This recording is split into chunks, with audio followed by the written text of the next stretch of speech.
السلام علیکم۔ کیس کے ناول پہ آپ سب کو ویلکم۔ میں خوبصورت ناول پیش کر رہے ہیں جس کا نام ہے میں، محبت اور تم۔ ناول کی رائٹر ہیں سباز گل۔ چلیے چلتے ہیں ناول کی جانب۔ اپنا تو چاہتوں میں یہی ایک اصول ہے، جب تو قبول ہے تو تیرا سب قبول ہے۔ یہ عمر بھر کا جاگنا بیکار ہی نہ جائے، گر تو نہیں ملی تو ریاضت فضول ہے۔ بیگم نفیس آج پھر یہاں آئی تھی۔ ریاض الحق نے گھر میں داخل ہوتے ہی بیوی سے پوچھ گچھ شروع کر دی۔ جی آئی تھی، انہوں نے تو ہماری دہلیز ہی پکڑ لی ہے، سلمیٰ بیگم نے کہا۔ آخر وہ چاہتی کیا ہے؟ اپنے بیٹے انیس احمد کے لیے ہماری بیٹی ثنا کا رشتہ چاہتی ہے۔ میں نے پہلی ملاقات میں ہی اس عورت پر واضح کر دیا تھا کہ ثنا کی منگنی میں نے اپنے بھتیجے خرم سے کر دی ہے اور آئندہ چند ہفتوں میں ان دونوں کی شادی ہو جائے گی۔ پھر بھی یہ عورت دستے سوال دراز کیے یہاں چلی آتی ہے، تم اس سے دو ٹوک الفاظ میں جواب کیوں نہیں دیتی؟ ریاض الحق نے قدرے برہمی سے کہا۔ میں تو بیگم نفیس کو سمجھا سمجھا کر تھک گئی ہوں، مگر ان کی ایک ہی رٹ ہے کہ میرے انیس کی دلہن تو ثنا ہی بنے گی۔ ان کا کہنا ہے کہ ثنا کی منگنی ہی تو ہوئی ہے، کون سا نکاح ہوا ہے جو توڑا نہ جا سکے؟ سلمیٰ بیگم نے تفصیل سنجیدگی سے بتائی۔ دماغ خراب ہے اس عورت کا، آئندہ وہ مجھے یہاں نظر نہ آئے ورنہ میں اس کی دولت اور امانت کا روب مٹی میں ملا دوں گا، ریاض الحق نے غصے سے سرخ ہوتے ہوئے کہا۔ ریاض، آپ غصے میں آنے کے بجائے ٹھنڈے دل و دماغ سے سوچیں تو آپ کو اپنی ثنا کے لیے یہ رشتہ خدا کا انعام دکھائی دے گا۔ انیس کو آپ نے دیکھا بھی ہے، ماشاءاللہ چندے آفتاب چندے ماہتاب ہے، اور خرم سے کہیں زیادہ تعلیم یافتہ اور معاشی طور پر اس سے ہزار درجے بہتر ہے۔ خرم 20,000 ماہوار کما رہا ہے اور انیس ایک کامیاب بزنس مین ہے، ہر ماہ 20-30 لاکھ اس کی جیب میں آتے ہیں۔ آپ ذرا غور کریں تو 3 بار تو بیگم نفیس آ کر سوال کر گئی ہیں۔ میں نے ان سے کہا بھی کہ ثنا کی تو منگنی ہو چکی ہے، آپ ندا کو اپنی بہو بنا لیں، مگر وہ تو ثنا کے لیے ضد کرتی رہی۔ اتنے اونچے اور امیر معزز گھرانے میں ہماری بیٹی بیائی جائے گی تو ہماری ہی ناک اونچی ہوگی نا، آپ تو خواہ مخواہ کی ضد کر رہے ہیں۔ سلمیٰ بیگم نے سنجیدگی مگر نرمی سے انہیں سمجھانے کی کوشش کی۔ خواہ مخواہ کی ضد تم چاہتی ہو کہ میں ثنا کو انیس سے بیاہ دوں اور اپنے بھائی باوج سے بگاڑ لوں، ان سے رشتہ توڑ لوں؟ سلمیٰ بیگم، اگر ثنا کی منگنی میرے بھتیجے کی بجائے تمہارے بھتیجے سے طے ہوئی ہوتی تب میں دیکھتا کہ تم کیسے یہ بات کرتی ہو، وہ غصے سے بولے۔ ریاض، میں ثنا کی ماں ہوں، اپنی بیٹی کا بھلا ہی چاہتی ہوں، اگر میرا بھتیجا ثنا کا منگیتر ہوتا تو میں اس رشتے کو قبول کر کے ثنا کی اس سے منگنی توڑ دیتی، اور اگر میرے بھائی کے گھر والے ندا کے لیے مان جاتے تو میں بھتیجے سے ندا کو بیاہ دیتی۔ اولاد کی بھلائی اور اس کے بہتر مستقبل کے بارے میں سوچنا والدین کا فرض ہوتا ہے، اس لیے سچی بات ہے مجھے تو انیس کا رشتہ دل سے قبول ہے، اگر آپ اپنی ضد چھوڑ دیں تو بس میرا یہ آخری فیصلہ ہے، اس گھر میں وہی ہوگا جو میں چاہوں گا، اور ویسے بھی 2 سال ہو چکے ہیں ثنا اور خرم کی منگنی کو، اور اتنے عرصے میں دونوں کے ذہنوں اور دلوں میں ایک دوسرے کے لیے محبت اور پسندیدگی کے جذبات پیدا ہو چکے ہوں گے، ان کے خوابوں کو چکنا چور کر کے کون سا سکھ پا سکو گی تم؟ اب اگر وہ عورت یہاں آئے تو اسے صاف صاف کہہ دینا کہ دوبارہ یہاں کا رخ نہ کرے، میں آج ہی نرگس کو فون کر کے بلواتا ہوں اور ثنا اور خرم کی شادی کی تاریخ طے کر کے ہی دم لوں گا، مذاق بنا رکھا ہے تم لوگوں نے رشتوں کو۔ ریاض الحق نے غصیلے اور درست لہجے میں کہتے ہوئے اپنے کمرے کا رخ کیا تو سلمیٰ بیگم تعصب سے آہ بھر کر رہ گئی۔ کاش انیس کا رشتہ 2 سال پہلے آ گیا ہوتا۔ سلمیٰ بیگم نے خود کلامی کرتے ہوئے کہا تو ثنا جو ماں باپ کی ساری گفتگو اپنے کمرے کے دروازے سے کان لگائے کھڑی سن چکی تھی، گہری سانس لے کر کرسی پر ڈھہ گئی۔ انیس احمد بندہ تو بہت ڈیشنگ ہے، لیکن میری آنکھوں نے تو خرم کے خواب سجا رکھے ہیں، شکر ہے ابو نے میرے خواب ٹوٹنے سے بچا لیے، اور خرم وہ تو کہتا ہے کہ ثنا تمہاری جدائی کا تصور ہی میری روح کھینچنے لگتا ہے، تم تو میری سانسوں میں بسی ہو، تم ہو تو یہ سانس کا سفر جاری ہے، تمہارے بغیر تو میری سانس بھی رک جاتی ہے۔ خرم کا جذبوں کی شدت سے پر لہجہ اس کی سماعتوں میں گونجا تو وہ ہنس پڑی۔ پگلا کہیں کا نہیں پگلا، یہی کا، بلکہ پگلا تم ہی کا۔ اسی وقت خرم اس کے کمرے میں داخل ہوا اور اس کی بات سن کر شرارت سے بولا، توبہ تم تو پورے شیطان ہو، ابھی یاد کیا ابھی حاضر۔ شیطان کی بجائے اگر میری جان کہہ دیتی تو تمہارے جذبوں کی شدت میں کمی آ جاتی کیا؟ وہ مصنوعی خفگی سے بولا۔ اونچا لمبا بھرا بھرا جسم والا، براؤن آنکھیں اور گندمی رنگت والا خرم شبیر اس کی آنکھوں میں سما رہا تھا۔ نہیں، لیکن ہر بات کا ایک وقت ہوتا ہے، وہ شرمیلے پن سے مسکراتے ہوئے بولی تو شوخ و شریر لہجے میں گویا ہوا، چلو وقت بھی جلد آنے والا ہے، ہم تھوڑا سا جبر اور کیے لیتے ہیں، پھر تو ہم تم ہوں گے، بادل ہوں گے، رقص میں سارا جنگل ہوگا، ہم تم۔ اچھا اب بند کرو اور جاؤ یہاں سے، مجھے پیپر کی تیاری کرنے دو۔ وہ ہنس کر کتاب اٹھاتے ہوئے بولی، لڑکیاں تو یہ سب سننے کے لیے ترستی ہیں، ایک تم ہو۔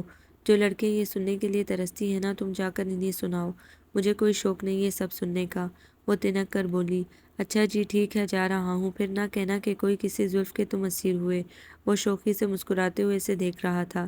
میری بلا سے ہو جاؤ، تمہاری محبت کی حقیقت بھی کھل جائے گی مجھ پر، پھر تم کیا کرو گی؟ میرے لیے رشتوں کی کمی تھوڑی ہے، تو نہیں اور صحیح، اور نہیں اور صحیح، ایک چھوڑوں تو ہزار مل جائیں گے مجھے، تم اپنی خیر مناؤ۔ وہ بھی اتراتے ہوئے شوخ و شریر لہجے میں بولی تو وہ ہنس پڑا۔ ثنا، مذاق کی حد تک تو مجھے یہ بات گوارا ہے، مگر در حقیقت میں تمہیں اپنے سوا کسی اور کا ہوتے ہوئے نہیں دیکھ سکوں گا۔ تمہیں تو یقیناً ہزار رشتے مل جائیں گے، لیکن مجھے پھر تمہاری جیسی کوئی دوسری نہیں ملے گی۔ تم نہیں تو جینا نہیں، تم میری ہو، صرف میری۔ زندگی کی ہر نشیب و فراز میں تم مجھے اپنے ساتھ پاؤ گی، میرا ہاتھ تمہارے ہاتھ میں رہے گا، میری زندگی کے سارے سکھ تم سے عبارت ہے ثنا۔ وہ اس کے ہاتھ تھام کر اسے والہانہ پن سے دیکھتے ہوئے بولا تو وہ حیا سے گلنار ہو گئی، دل خوشی سے جھومنے لگا۔ چلو دیکھیں گے، شادی سے پہلے سب مرد اسی طرح محبت کے دعوے کرتے ہیں، بعد میں ساری محبت جاگ کی طرح بیٹھ جاتی ہے۔ ثنا نے مسکراتے ہوئے اسے چڑھانے کے لیے کہا، یہ دعوے نہیں ہیں ثنا، اب یا تب، جب چاہے میری محبت کو مجھے تم آزما سکتی ہو، میں ہر امتحان میں پورا اتروں گا۔ وہ مچل کر بولا، ایک اور دعویٰ؟ ثنا کی بچی، میں جا رہا ہوں بس۔ وہ خفگی سے بولا، پھر کب آؤ گے؟ اس کی زبان پھسل گئی۔ نفیس احمد اور آسیہ نفیس احمد کے دو بیٹے تھے، بڑے بیٹے جلیس احمد اور ان سے 4 سال چھوٹا انیس احمد۔ جلیس احمد شادی شدہ تھے اور اپنی بیوی ماروی اور بیٹیوں اقرا، اسرا اور بیٹے دانیال احمد کے ساتھ لندن میں مقیم تھے۔ وہ وہاں کا بزنس دیکھ رہے تھے۔ نفیس احمد بہت بڑے تاجر اور صنعت کار تھے، اپنے مال کی زکوٰۃ ضرور ادا کرتے تھے، غریبوں کی امداد بھی کرتے تھے، اسی لیے ان کے کاروبار کو بہت ترقی مل رہی تھی۔ انیس احمد نے MCS MBA اور فیشن ڈیزائننگ میں ماسٹرز کیا تھا، اور اس کے بعد نفیس احمد کی خواہش پر ان کا بزنس سنبھال لیا تھا۔ حالانکہ اسے اس کی تعلیمی قابلیت کی بدولت بہت اچھی جابز مل رہی تھی، لیکن اس نے والد کی خواہش پر ذاتی بزنس میں اپنی صلاحیتوں کو بروئے کار لانے کو ترجیح دی، اور 1 سال کے اندر اندر اس نے کئی کامیابیاں حاصل کی۔ گارمنٹ کی مصنوعات، فوڈ پروڈکٹس اور گھریلو مصنوعات کے شعبوں میں نفیس گروپ آف انڈسٹریز کو بہت بڑے آرڈر ملے تھے۔ ثنا کو انیس نے اپنی ایک فیملی فرینڈ نثار مرزا، جو کہ نفیس احمد کے بہت قریبی اور پرانے دوست تھے، کے بیٹے کی دعوت ولیمہ کی تقریب میں دیکھا تھا۔ نثار مرزا ابھی محکمہ انکم ٹیکس سے ریٹائر ہوئے تھے، اور ان کا بیٹا عمار مرزا اب اس محکمے میں ملازم تھا، اور نفیس احمد کو ان سے اکثر کام پڑتا رہتا تھا، لہٰذا تعلقات بدستور خوشگوار بنیادوں پر استوار تھے۔ اسی لیے نفیس احمد، آسیہ بیگم اور انیس احمد عمار مرزا کی شادی کی تقریب میں شریک تھے۔ عمار اسرار الحق کے کولیگ تھے اور بہت اچھے دوست بن چکے تھے، اسی لیے اسرار الحق کو عمار نے اپنی شادی میں مائع اہل خانہ کی دعوت دی تھی۔ سائرہ کی طبیعت خراب تھی، سلمیٰ بیگم اور ثنا کو اسرار الحق کے ساتھ عمار کی دعوت ولیمہ میں جانا پڑا۔ آسیہ نفیس کی نظر ثنا پر پڑی تو وہ اس کی جانب کھینچی چلی آئیں۔ سلور کلر کا چوڑی دار پاجامہ، اس پر بیبی پنک رنگ کی خوبصورت پیشواز زیب تن کیے ہوئے تھی، سیاہ ہلکے ریشمی بالوں کو بہت اسٹائلش دے کر کھلا رہنے دیا تھا۔ ثنا ہلکے میک اپ اور ہلکی سی جویلری میں انہیں جنت کی حور دکھائی دے رہی تھی۔ ان کے دل میں یکا یک اسے اپنی بہو بنا لینے کا خیال آیا تھا۔ انیس احمد 6 فٹ 2 انچ قد کا مالک تھا، کثرتی بدن، سرخ و سفید رنگت، بڑی بڑی روشن آنکھیں، چہرے کے دلکش خدوخال میں احمری لبوں پر مسکراہٹ سجی ہوتی تو وہ اور بھی دل نشین لگنے لگتا تھا۔ اپنے شہزادوں کی اسی آن بان والے بیٹے کے لیے انہیں ثنا جیسی لڑکی کی ہی تلاش تھی۔ بیٹی، کیا نام ہے آپ کا؟ بیگم آسیہ نفیس نے ثنا کے پاس بیٹھتے ہوئے پوچھا تو وہ اس گریسفل اجنبی سی خاتون کو دیکھ کر گھبرا سی گئی۔ السلام علیکم، ثنا نام ہے میرا۔ وعلیکم السلام، ماشاءاللہ آپ کا نام بہت پیارا ہے اور آواز بھی بہت دل نشیں ہے۔ کس کے ساتھ آئی ہیں آپ؟ امی اور بھائی جان کے ساتھ۔ وہ میری امی ہیں، گرین سوٹ والی۔ ثنا نے اسٹیج پر عمار کی دلہن کے پاس بیٹھی ہوئی سلمیٰ بیگم کی جانب اشارہ کر کے جواب دیا۔ اچھا، میں ان سے وہیں مل لیتی ہوں۔ یہ کہہ کر وہ اس کے رخسار تھپتھپاتی ہوئی اسٹیج کی جانب بڑھ گئی۔ ثنا کو گھبراہٹ ہونے لگی تھی، وہ اٹھ کر لان میں لگے اس ٹینٹ سے باہر نکل آئی۔ اسرار الحق عمار کے ساتھ میں گفتگو تھے، وہ انہیں دیکھتے ہی وہیں سے بولی، اسرار بھائی بہت دیر ہو گئی ہے، اب گھر چلیں۔ ثنا بہن، آپ اس گھر کو بھی اپنا ہی گھر سمجھے، بھائی کی خوشی کے لیے کچھ دیر اور رکنا پڑے گا آپ لوگوں کو۔ اصرار کے بجائے عمار نے اس کو دیکھتے ہوئے مسکراتے ہوئے جواب دیا تو وہ بھی مسکرا دی۔ عمار یار مما کہاں ہے؟ میں ڈھونڈ ڈھونڈ کر پاگل ہو رہا ہوں۔ رات کا 1 بجنے والا ہے، گھر بھی جانا ہے ہمیں۔ اسی وقت انیس احمد نے وہاں آ کر دہائی دی۔ اسرار الحق سے تو عمار پہلے ہی اس کا تعارف کروا چکا تھا، لہٰذا اسرار الحق کو اس کے اجنبی ہونے کا احساس نہیں ہوا، بلکہ وہ ہنس کر بولے، سن لو سب یار دوستوں کو گھر جانے کی جلدی ہے، اب ہمیں بھی تم اجازت دے دو، تمہاری بڑی مہربانی۔ اچھا بابا جاؤ، کیا یاد کرو گے، کس سخی دولہے سے واسطہ پڑا ہے؟ عمار نے کہا تو وہ دونوں ہنسنے لگے۔ ہنستے ہوئے اچانک ہی انیس احمد کی نگاہ ثنا کے خوبصورت سراپے پر پڑی تو اس کی نگاہ ساکت ہو گئی۔ ثنا جاؤ امی کو بلا لاؤ، اسرار الحق نے ثنا کو دیکھتے ہوئے کہا۔ میری مما کو بھی بلا دے پلیز، انیس نے بے اختیار اس کو دیکھتے ہوئے کہا۔ وہ چونک کر اسے دیکھنے لگی۔ آپ کی مما کی انہیں کیا پہچان ہوگی، آپ خود ہی اندر دیکھ لیں، خواتین تو سب ہی جا چکی ہیں، میرا خیال ہے کہ گھر کی اور کچھ قریبی رشتہ دار خواتین موجود ہوں گی، اسرار الحق نے مسکرا کر کہا تو ثنا ٹینٹ کے پھولوں سے سجے گیٹ سے اندر داخل ہو گئی۔ انیس احمد بھی اس کے پیچھے ہی چلا آیا۔ سلمیٰ بیگم اور بیگم آسیہ نفیس احمد آپس میں کسی بات پر ہنس رہی تھی۔ امی چلیں مما، انیس احمد اور ثنا نے ایک ساتھ ان کے قریب پہنچ کر کہا اور ایک ساتھ ہی حیرت سے ایک دوسرے کو دیکھا تھا، اور انیس احمد پر تو اس کا دیکھنا ایک قیامت ڈھا گیا۔ اسے اپنا دل اپنے اختیار سے باہر نکلتا ہوا محسوس ہوا۔ اس کی منموہنی صورت نے آنکھوں کے رستے سے اس کے دل و دماغ میں اپنا عکس اتار دیا تھا۔ سلمیٰ بیگم ثنا کو لے کر چلی گئی تھی اور وہ یوں ہی اس لمحے کے سحر میں جکڑا ساکت و صامت کھڑا تھا۔ بیگم آسیہ نفیس احمد بھی بیٹے کی آنکھوں میں ثنا کے لیے چمکتے جگنو دیکھ چکی تھی اور بہت مسرور تھی۔ اس کی پسند ان کے بیٹے کی پسندیدگی کی سند حاصل کرنے میں کامیاب رہی ہے۔ انہوں نے انیس احمد کے بازو پر ہاتھ رکھ کر مسکراتے ہوئے کہا، پیاری ہے نا ثنا، تمہاری اور اس کی جوڑی خوب سجے گی۔ اس پنک لڑکی کا نام ثنا ہے؟ وہ چونکتے ہوئے بولا، ہاں، اور میں نے اسے تمہاری دلہن بنانے کا فیصلہ کر لیا ہے۔ اچھا جیسے آپ کی مرضی۔ وہ من کی خوشی چھپاتے ہوئے سعادت مندی سے بولا تو وہ شوخی سے پوچھنے لگی، اور تمہاری مرضی کیا ہے، آپ بتائیں؟ انیس احمد نے ان کے چہرے کو مسکرا کر دیکھا، وہی جو میری مرضی ہے نا؟ جی ہاں مما، وہ ہنس پڑا، اور پھر عمار کے ذریعے انہوں نے ریاض الحق اور ان کے گھرانے کے متعلق ساری معلومات حاصل کرنے کے بعد ان کے در پر دستک دی اور مہذب شریفانہ روایتی طریقے سے انیس کے لیے ثنا کا رشتہ طلب کیا، جو کہ ثنا کی خرم سے منگنی کی وجہ سے رد کر دیا گیا، جس کا بیگم آسیہ نفیس احمد سے زیادہ انیس احمد کو دکھ پہنچا تھا۔ بیگم آسیہ نفیس احمد دوبارہ بھی گئی مگر انہیں انکار ہی سننے کو ملا تھا، سو انہوں نے نصیب کا لکھا سمجھ کر صبر کر لیا، مگر وہ افسردہ تھی یہ رشتہ نہ ہو سکنے پر۔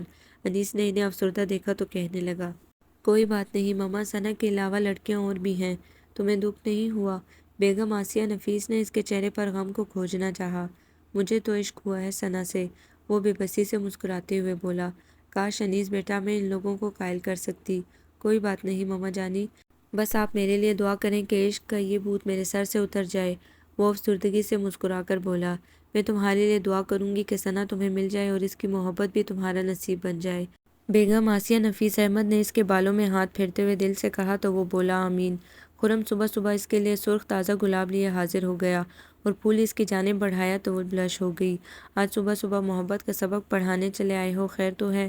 وہ پھول لے کر بولی، میں نے سوچا کہ تم صبح سویرے میری صورت دیکھ لو گی تو سارا دن تمہارا اچھا گزرے گا۔ وہ شوخی سے مسکراتے ہوئے بولا، میرا یا تمہارا دن؟ وہ بڑی ادا سے بولی تو وہ کہکہ لگا کر ہنس پڑا۔ چلو یوں ہی صحیح، ویسے تمہیں پتہ ہے آج ماں بدولت کو اپنے اس حسین و جمیل منگیتر کے لیے شادی کا تحفہ خریدنا ہے۔ خریدنا کیا ہے، آرڈر پر بنوایا ہے، آج مل جائے گا۔ وہ رازداری سے بتا رہا تھا۔ ثنا شرمانے لگی، کیا بنوایا ہے؟ یہ سرپرائز تو شادی کی رات ہی ملے گا، بس 1 ماہ بعد تم میرے اتنی قریب ہوگی کہ سارے فاصلے سمٹ کر رہ جائیں گے۔ بکو مت جاؤ یہاں سے، وہ شرما کر بولی اور تیزی سے باہر بھاگی، جہاں اسرار الحق اسے اور ندا کو کالج چھوڑنے کے لیے تیار کھڑے تھے۔ خرم ہنستا مسکراتا ناشتے کی میز پر آ گیا تھا۔ ثنا کا آخری پیپر بہت شاندار ہوا تھا، وہ بہت خوش تھی۔ آج ندا کی کلاسز آف ہو چکی تھی، وہ بھی اس کے ساتھ ہی کالج کے گیٹ سے باہر نکل آئی۔ کالج میں صرف 3rd ایئر کے چند کلاسز ہو رہی تھی اور BA BSc کے امتحانات ہو رہے تھے، اس کی وجہ سے رش بہت کم تھا۔ آدھا گھنٹہ گزر گیا تھا ندا اور ثنا کو اسرار الحق اور انوار الحق کا انتظار کرتے کرتے، لیکن دونوں میں سے کوئی بھی نہیں آیا تھا۔ اب کیا کریں، پیدل ہی چلتے ہیں، گھر کون سا دور ہے، ندا نے کہا۔ ہاں چلو، لوگ بھی آتے جاتے مشکوک نظروں سے دیکھ رہے ہیں، کالج بھی خالی ہونے کو ہے، ثنا نے کہا اور دونوں گھر کی جانب جانے والی سڑک کی طرف مڑ گئی۔ ابھی وہ چند قدم ہی چل پائی تھی کہ ان کے قریب ایک کار آ کر رکی۔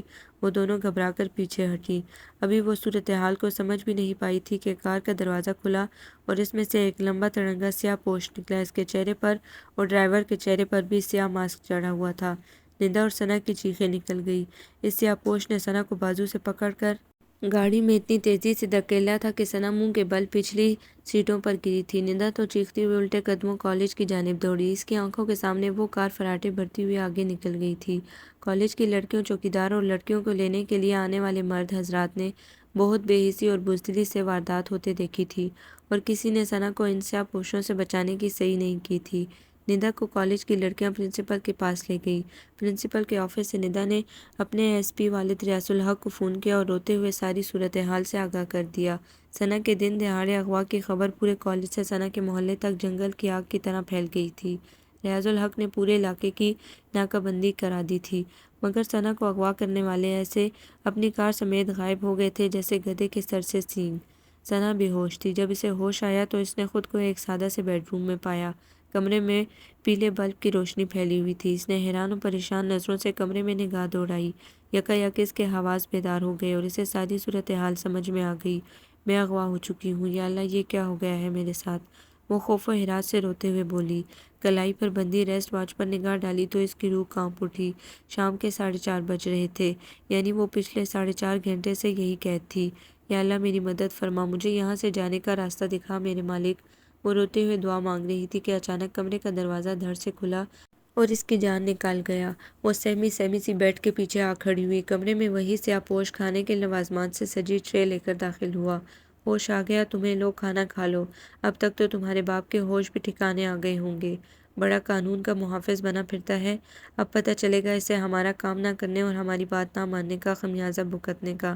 اب سارا شہر تھو تھو کر رہا ہے کہ ایک پولیس آفیسر کی بیٹی دن کے اجالے میں لوگوں کے ہجوم میں اغوا کر لی گئی اور وہ کچھ نہ کر سکا۔ وہ سیاہ ماسک والا شخص بہت کرخت لہجے میں بولا۔ پتہ نہیں ثنا کو کیوں لگا کہ وہ شخص آواز بدل کر بول رہا ہے تاکہ وہ اس کی شناخت نہ کر سکے۔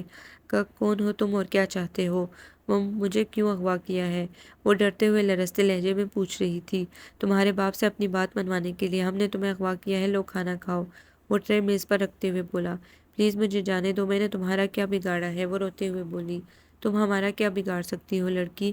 بگاڑیں گے تو ہم تمہارا باپ ہمارے آدمی چھوڑ دے گا تو ہم بھی تمہیں چھوڑ دیں گے۔ جب تک وہ ہماری بات نہیں مانتا تم یہی رہو، کھاؤ پیو سو جاگو موج کرو۔ وہ مکروہ انداز میں کہکہ لگا کر بولا تو وہ اس کی باتوں سے اپنی آن آبرو کی بربادی کا خوف محسوس کرنے لگی۔ پلیز مجھے جانے دو، تمہاری بھی تو بہن بیٹی ہوگی۔ ایک خبردار ہماری بہن بیٹی کا نام مت لو ورنہ۔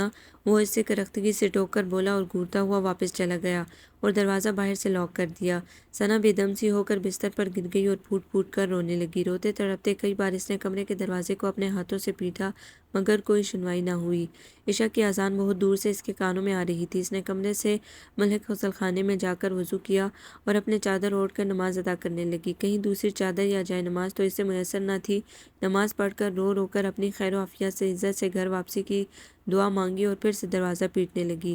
لگتا تھا جیسے وہ کسی خاموش جزیرے میں آ گئی ہے جہاں کوئی بھی اس کی آواز سننے کو تیار نہ تھا۔ سب بہرے تھے، کسی کے کانوں تک اس کی آواز نہیں پہنچ رہی تھی۔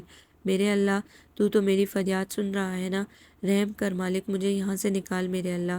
وہ روتے ہوئے اپنے رب سے مخاطب تھی۔ دروازہ ہلکی سی آہٹ کے ساتھ کھل گیا تھا اور آنے والے نقاب پوش نے دروازہ اندر سے لاک کر لیا تھا اور یہ منظر دیکھ کر ثنا سہمی ہوئی چڑیا کی طرح تھر تھر کانپنے لگی۔ وہ شخص دھیرے دھیرے آگے بڑھ رہا تھا۔ نہیں مجھے مت چھونا، تمہیں خدا کا واسطہ ہے مجھے مت چھونا۔ وہ چیخ مار کر الٹے قدموں پیچھے ہٹتے ہوئے بولی۔ اس کے لہجے میں آنسوؤں کی چنکار تھی۔ اس شخص نے شہادت کی انگلی اپنے ہونٹوں پر رکھتے ہوئے اسے مزید بولنے سے باز رکھنے کا اشارہ دیا تو وہ ہچکی لیتی روتی ہوئی دیوار سے جا لگی۔ کوئی جائے فرار باقی نہیں بچی تھی۔ وہ بے بس کھڑی اپنی حالت پہ ماتم کرنا تھی۔ اس سیاہ ماسک والے شخص نے میز پر رکھی کینڈل جلائی اور بلب بجھا دیا اور ثنا کی جانب پلٹا۔ وہ دیوار سے لگی اپنے بے جان ہوتے وجود کی عمارت کو سنبھالنے میں ناکام ہو رہی تھی۔ وہ جانتی تھی کہ اس کے ساتھ اب کیا ہونے والا ہے۔ وہ شخص بہت کھولتی خواہشوں کے تلاطم سے سرشار اس کی جانب بڑھ رہا تھا۔ نہیں پلیز مجھے مت چھونا، وہ فریاد کرتی بھاگنے کی کوشش کرتے ہوئے اس قید کے پروں میں پھنس کر رہ گئی تھی۔ اس کے مضبوط پر اس کا سارا بدن ڈھانپ چکے تھے۔ اس کے آنسو سمندر میں شبنم کی مانند حل ہو گئے۔ سسکیاں، ہچکیاں تند موجوں کی آواز میں بے صدا ہو گئیں اور وہ سہمی ہوئی چڑیا ذلت اور رسوائی کی اتھاہ سمندر میں غوطے لگاتے ہوئے ہوش و خرد سے بیگانی ہو گئی۔ آپ کی پولیس کیا بھنگ پی کر سو رہی ہے جو اب تک میرے بچے کے مجرموں کو اور میری معصوم بچی کو نہیں ڈھونڈ سکی؟ سلمیٰ بیگم نے روتے ہوئے ریاض الحق سے کہا۔ حوصلہ کرو سلمیٰ بیگم، دعا کرو، پولیس کوشش کر رہی ہے، انشاءاللہ جلدی ہی کوئی اچھی خبر سننے کو ملے گی۔ ریاض الحق نے اپنی پریشانی چھپاتے ہوئے انہیں تسلی دیتے ہوئے کہا۔ خرم اور اس کے امی ابو بھی وہاں آ چکے تھے۔ اب اچھی خبر سننے کو مل بھی جائے تو کیا فرق پڑے گا؟ خاندان بھر کی ذلت اور رسوائی تو ہو گئی نا، شہر بھر میں اب اخبارات میں بھی خبریں لگیں گی، خوب نام روشن ہوگا ہمارا۔ نرگس نے بے حسی سے کہا۔ امی پلیز یہ وقت ان باتوں کا نہیں ہے، خرم نے انہیں ٹوکا۔ ریاض بھائی، اغوا کرنے والوں کا فون تو آیا ہوگا؟ فیاض الحق نے پوچھا۔ نہیں، ابھی تک تو کوئی فون نہیں آیا، نہ جانے کس مقصد کے لیے انہوں نے میری بیٹی کو اغوا کیا ہے، وہ پریشانی سے بولے۔ کیا خبر اغوا کیا ہے یا وہ اپنی مرضی سے گئی ہے؟ نرگس کی زبان نے زہر اگلا تو سلمیٰ بیگم بے قرار ہو کر بولی۔ نرگس، خدا کا خوف کرو، میری ثنا معصوم ہے، اسے اغوا کیا گیا ہے۔ ندا عینی گواہ ہے اور بہت سے لوگ گواہ ہیں۔ بھابھی کل کو یہی گواہ ہاتھوں میں پتھر لیے اسے سنگسار کرنے کے لیے آپ کے گھر کے دروازے پر کھڑے ہوں گے۔ نرگس نے بے دردی سے کہا۔ تم تو بس چپ ہی رہو نرگس، فیاض الحق نے بیوی کو ڈانٹا۔ میں تو چپ ہو ہی جاؤں گی، لوگوں کو کون چپ کرائے گا، ان کی زبانیں کون پکڑے گا؟ نرگس نے غصے سے کہا اور اٹھ کھڑی ہوئی۔ چلو خرم، اور خرم چپ چاپ ان کے ساتھ چل پڑا۔ پورے 7 دن گزر گئے تھے، آج اسے اس قید میں اس کی حالت برسوں کی بیمار کی سی ہو گئی تھی۔ 8ویں شب آئی تو اسے قید سے رہائی کا پروانہ مل گیا۔ وہ سیاہ پوش بڑی آسانی سے کہہ رہا تھا۔ معاف کرنا لڑکی، تم وہ نہیں ہو جسے اغوا کرنے کا ہمیں حکم ملا تھا، وہ تو تمہارے باپ سے بھی بڑے افسر کی بیٹی تھی۔ کیا؟ ہاں، اب تم جا سکتی ہو۔ کہاں جاؤں گی اب میں؟ وہ اس ذلت پر روتے ہوئے پوچھ رہی تھی۔ اپنے گھر۔ گھر والے اب مجھے قبول کر لیں گے کیا؟ یہ تمہارا مسئلہ ہے، ہمیں تو تمہیں رہا کرنے کا حکم ملا ہے۔ باہر ٹیکسی کھڑی ہے، میں نے ڈرائیور کو تمہارے گھر کا پتہ سمجھا دیا ہے اور کرایہ بھی دے دیا ہے، جاؤ اور ہاں، چہرہ چھپا کر نکلنا، وہ ہدایات دے رہا تھا۔ اب کیا تم بڑے افسر کی بیٹی بھی اغوا کرو گے، اس کی بھی عزت تار تار کرو گے؟ وہ کسی کے دھوکے میں اپنے آپ کو سزا ملنے پر صدمے سے چور لہجے میں بولی۔ نہیں، اس نے پہلے ہی ہمارے بندے چھوڑ دیے ہیں، تمہارے اغوا سے بھی ہمارا کام ہو گیا ہے، اب جاؤ یہاں سے، وہ کرخت لہجے میں بولا تو وہ اپنے وجود کی کرچیوں کو سمیٹتی ہوئی وہاں سے باہر نکل آئی۔ کون ہو تم؟ وہ گھر کے ڈرائنگ روم میں داخل ہوئی تو سائرہ بھابھی اس کے نقاب میں چھپے چہرے کو پہچان نہ سکی اور فوراً پوچھا۔ میں ثنا۔ ثنا؟ تو چہرہ کیوں چھپا رکھا ہے؟ دکھانے کے قابل جو نہیں رہا، اسی لیے نا؟ سائرہ بھابھی نے طنزیہ جملہ بولا تو اس نے چہرے سے چادر ہٹا دی۔ کون ہے؟ ندا، اسرار الحق، سلمیٰ بیگم اور بشریٰ سب ایک ساتھ چلے آئے۔ آ گئی ہے آپ کی بہن صاحبہ، خاندان کی عزت نیلام کر کے، سائرہ نے طنزیہ لہجے میں کہا تو ثنا کے زخم رسنے لگے۔ ثنا میری بچی، کیسی ہے تو؟ سلمیٰ بیگم نے دوڑ کر اسے اپنے ساتھ لپٹا لیا۔ امی، امی، وہ روتے ہوئے بے ہوش ہو گئی۔ انہوں نے ڈاکٹر کو گھر بلایا تھا، وہ ثنا کو نیند کا انجیکشن لگا کر چلا گیا۔ وہ گہری نیند سو گئی تھی اور صبح ہی اس کی آنکھ کھلی تھی۔ اسے کچھ یاد آ رہا تھا، قیامت کے 7 دن اور 7 راتیں اور اپنے ابرو کے خاک ہونے کی تلخ حقیقت اسے رلائے جا رہی تھی۔ اس تصور سے ہی اس کے بدن میں چونٹیاں سی رینگنے لگی تھی۔ اس کی اس بات پر کسی نے یقین نہیں کیا کہ اسے کسی اور کے دھوکے میں اغوا کیا گیا تھا، اور 7 دن بعد اغوا کرنے والوں کو اپنی غلطی کا احساس ہوا تو انہوں نے اسے چھوڑ دیا۔ ثنا اپنی صفائی دیتے دیتے تھک گئی تھی، ہار گئی تھی۔ دکھ تو اسے اس بات کا تھا کہ اس کی ماں باپ نے اسے اکیلا کر دیا تھا، اس کی محبت کا دم بھرنے والے خرم نے اسے ایک فون تک نہ کیا تھا، کہاں وہ اس کو دیکھنے کے لیے بہانے بہانے سے گھر آیا کرتا تھا، اور اب وہ ایک بار بھی اس کا حال پوچھنے نہیں آیا تھا۔ محلے والے، رشتہ دار، کالج کی سہیلیاں، لڑکیاں، سب ہی اس کے واپس آنے پر طرح طرح کی باتیں بنا رہے تھے۔ گھر میں کوئی اس پر بات کرنا پسند نہیں کرتا تھا۔ سلمیٰ بیگم یا ندا اس کے کمرے میں کھانا رکھ کر چلی آتی، وہ کھانا کھائے نہ کھائے اسے انہیں کوئی سروکار نہیں تھا۔ ثنا تو اندر سے مر گئی تھی، زندہ لاش بن کر رہ گئی تھی۔ وہ رسوائی اور تنہائی سے اسے ادموا کر کے رکھ دیا تھا۔ کھانا کھا لو، ندا نے اس کے سامنے ٹرے رکھتے ہوئے کہا۔ مجھے بھوک نہیں ہے۔ لگتا ہے یہ اپنی ساری بھوک پیاس بجھا کر آئی ہے 7 دنوں میں۔ سائرہ بھابھی نے کمرے میں داخل ہوتے ہوئے زہر میں بجھا ہوا تیر اچھالا جس سے وہ لہو لہو ہو گئی۔ بھابھی، آپ بھی مجھے میں کیا، سارا شہر یہی کہہ رہا ہے، چلو ندا، سائرہ بھابی نے تلخی سے کہا اور ندا کا ہاتھ پکڑ کر کمرے سے باہر چلی گئی۔ وہ کچھ دیر گمسم بیٹھی رہی، پھر کچھ سوچ کر کھانا کھانے لگی۔ کھانے سے فارغ ہو کر برتن کچن میں رکھنے کے لیے باہر آئی تو لاؤنج میں سے آتی آوازوں نے اس کے قدم روک لیے۔ کاش ثنا زندہ واپس نہ آئی ہوتی، مر گئی ہوتی تو ہم اسے ایک بار ہی رو لیتے، اب تو ہر روز کا رونا ہے۔ سلمیٰ بیگم سپاٹ لہجے میں بولی تو ثنا کا دل ٹکڑے ٹکڑے ہو گیا۔ اس کی ماں اس کی موت کی تمنائی تھی۔ کھانے میں زہر ملا کر دے دے، بیمار تو ہے ہی، جلد ہی رخصت ہو جائے گی، یہ ندا کی آواز تھی۔ ثنا کے لیے اپنے قدموں پر کھڑا رہنا دشوار ہو گیا تھا۔ وہ بمشکل خود کو سنبھالتی ہوئی لاؤنج میں داخل ہوئی، ٹرے میز پر رکھ کر اور ان سب کو دیکھتے ہوئے لرزتی آواز میں بولی، آپ لوگوں کو قاتل اور مجرم بننے کی ضرورت نہیں ہے، میں خود ہی یہاں سے چلی جاؤں گی۔ ہاں بھئی، اب تو چسکا لگ گیا ہے آوارہ پھرنے کا، اب یہ گھر میں قید ہو کر کیوں رہے گی؟ جاؤ جاؤ، ابھی ہمیں رسوا کرنے میں کوئی کسر باقی رہ گئی ہے تو وہ بھی پوری کر دو۔ بشریٰ بھابی نے بھی زہر اگلا، تمہارے بعد تین بیٹیاں ہیں اس گھر میں، ثنا بی بی، ان پر تمہارے کردار کا منفی اثر پڑ سکتا ہے، پھر تمہاری یہ 7 دن کی روپوشی ہی بہت ہے، کون آئے گا ہماری بیٹیوں کو بہانے؟ تم تو منہ پہ کالک مل کے کمرے میں بند ہو کے بیٹھ گئی ہو، لوگوں کو تو ہمیں ہی فیس کرنا ہوتا ہے نا۔ ابھی ندا کی بھی شادی ہونی ہے، تم سے اب کون شادی کرے گا؟ تمہیں شادی کی ضرورت بھی کیا ہے؟ اور جو لڑکی ایک بار اپنی عزت گنوا بیٹھے، اسے بار بار کی بے عزتی سے کوئی فرق نہیں پڑتا۔ سائرہ بھابی نے بے حسی اور صفاقی سے کہا۔ اس کے پورے وجود میں میخیں گھٹتی چلی گئی، وہ غصے سے پھٹ پڑی۔ بھابی، شرم آنی چاہیے آپ کو، اس قدر گھٹیا سوچتی ہیں آپ؟ مجھے کیوں شرم آنی چاہیے؟ شرم تو تمہیں نہ آئی جہاں 7 دن اور 7 راتیں رنگ رلیاں مناتی رہی ہو، وہیں رہتی یہاں کیا لینے آئی ہو؟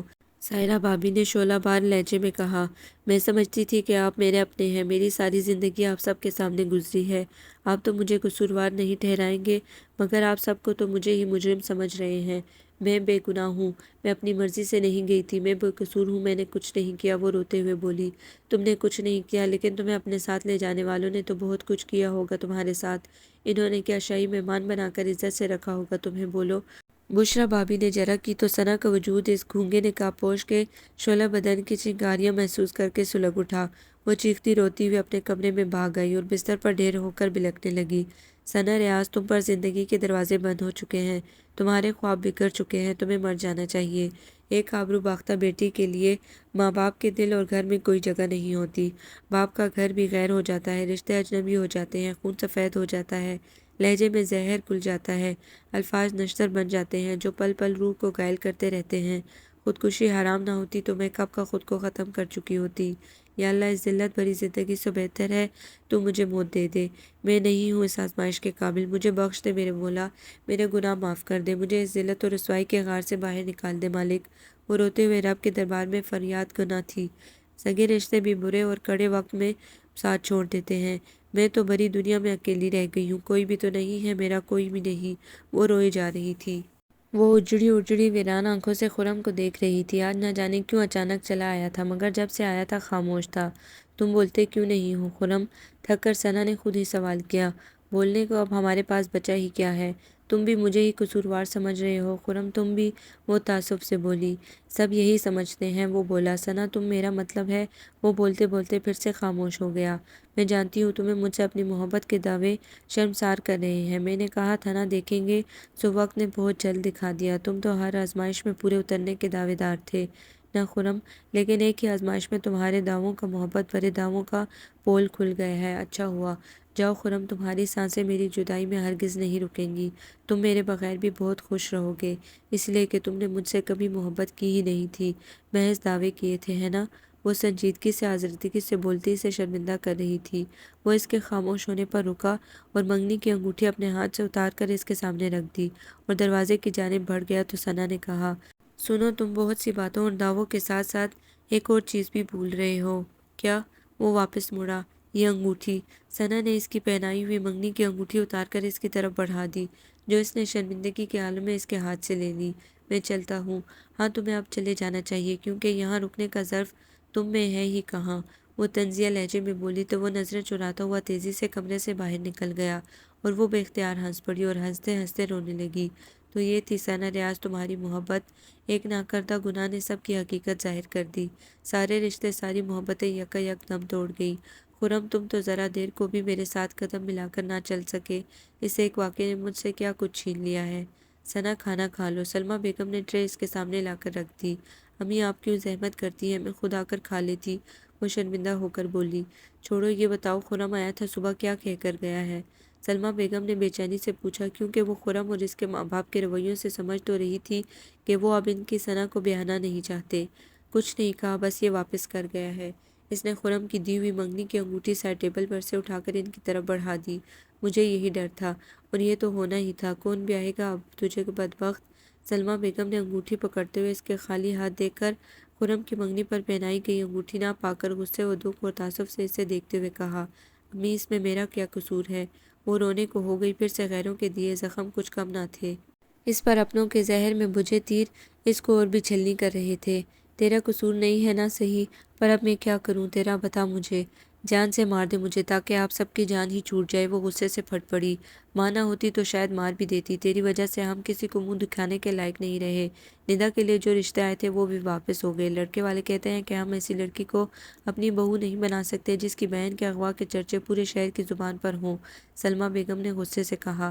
اسے بہن کے مستقبل کا خیال ہوتا تو یہ گھر آنے کے بجائے وہیں کہیں شرم سے ڈوب کر مر گئی ہوتی، مگر نہ جی، یہ تو اپنی ساری شرم باہر اتار کر آئی ہیں۔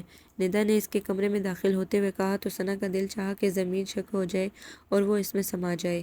ایسی ذلت، توہین اور ہتک اس کے سگے رشتے بھی کر سکتے ہیں، یہ تو اس نے خواب میں بھی نہ سوچا تھا۔ اس کے تو وہم و گمان میں بھی نہ تھا کہ گھر واپسی پر اسے باہر ہونے والے سلوک سے بڑھ کر ذلت اٹھانا پڑے گی۔ ندا تم جاؤ یہاں سے، سلمیٰ بیگم نے ندا کو سختی سے حکم دیا۔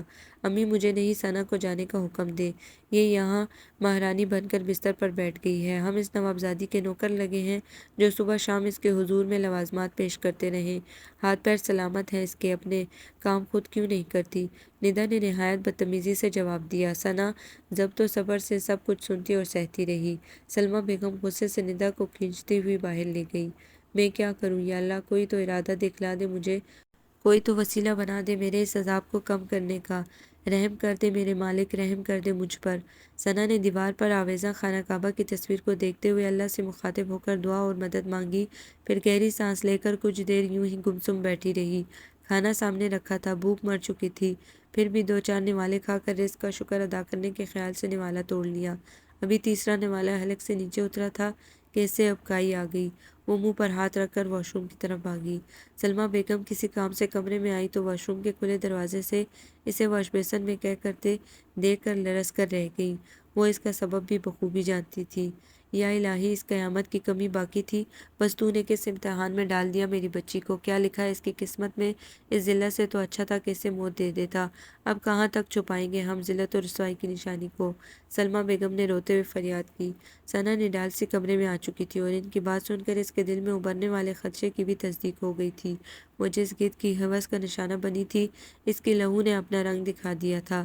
سلمیٰ بیگم اسے تیار کرا کر خود اپنی تصدیق و تسلی کی خاطر گائنیکالوجسٹ کے پاس لے گئی، جس نے چیک اپ کے بعد تصدیق کر دی کہ ثنا ماں بننے والی ہے۔ ثنا کی تو ساری ہمت جواب دے گئی تھی۔ یہ سن کر کیا نام دوں گی میں اس بچے کو، اس کے باپ کا؟ کیسے بتاؤں گی اسے کہ وہ ناجائز اولاد ہے میری؟ ثنا نے دل میں کرب سے سوچا۔ وہ اپنی سوچوں میں گم جا رہی تھی کہ اچانک کسی سے ٹکرا گئی۔ او آئی ایم سوری، ٹکرانے والے نے فوراً معذرت کر لی۔ نگاہ جب ثنا کے اجڑے ویران بیمار چہرے پر پڑی تو مقابل کو شدید جھٹکا لگا تھا۔ ثنا، آپ ثنا ہی ہیں نا؟ جی، آپ کون ہیں؟ ثنا نے الجھن آمیز نظروں سے دیکھا۔ میں انیس احمد ہوں، تعجب ہے آپ نے مجھے پہچانا نہیں؟ عمار کے ولیمے میں آپ سے ملاقات ہوئی تھی اور آپ کے گھر بھی تو آیا تھا میں اپنے ممی ڈیڈی کے ساتھ، آپ نے واقعی مجھے نہیں پہچانا؟ انیس احمد نے اس کی سرسوں کی سی رنگت میں بدلی صورت کو دکھ سے دیکھتے ہوئے کہا۔ انیس بیٹے، یہ تو اپنی پہچان گنوا بیٹھی ہے، یہ کسی اور کو کیا پہچانے گی؟ سلمیٰ بیگم لیڈی ڈاکٹر سے علیحدگی میں کچھ بات کرنے رک گئی تھی، کمرے سے باہر آئیں تو انیس کو دیکھ کر اس کی بات سن کر قریب آ کر گویا ہوئی۔ میں سمجھا نہیں آنٹی، کیا ہوا ہے ثنا کو؟ ان کی حالت دیکھ کر مجھے بہت شوق پہنچا ہے، یہ بیمار ہے کیا؟ انیس احمد نے بے قراری سے پوچھا، اور سلمیٰ بیگم سوچ رہی تھی کہ کاش انہوں نے ثنا کو انیس احمد سے ہی جلد بیاہ دیا ہوتا، جو ان کی بیٹی سے محبت کرتا ہے، تو شاید وہ اس حادثے سے محفوظ رہتی۔ ہاں بیٹا، یہ بیمار ہے۔ کیا ہوا ہے انہیں؟ انیس کی بے چینی عروج پر تھی۔ اسے جو مرض لاحق ہوا ہے، اس کا علاج تو صرف موت ہے، موت۔ چلو ثنا، سلمیٰ بیگم نے سپاٹ لہجے میں کہا اور اس کا ہاتھ پکڑ کر آگے بڑھ گئی۔ اللہ نہ کرے کہ ثنا کو مجھ سے پہلے موت آئے۔ کیا ہوا ہے اسے؟ انیس نے زیر لب کہا اور پھر کسی سوچ نے اس کا رخ ڈاکٹر حمیرہ مجید کے کمرے کی طرف موڑ دیا۔ ثنا، تم اپنے کمرے کا دروازہ اندر سے بند رکھا کرو۔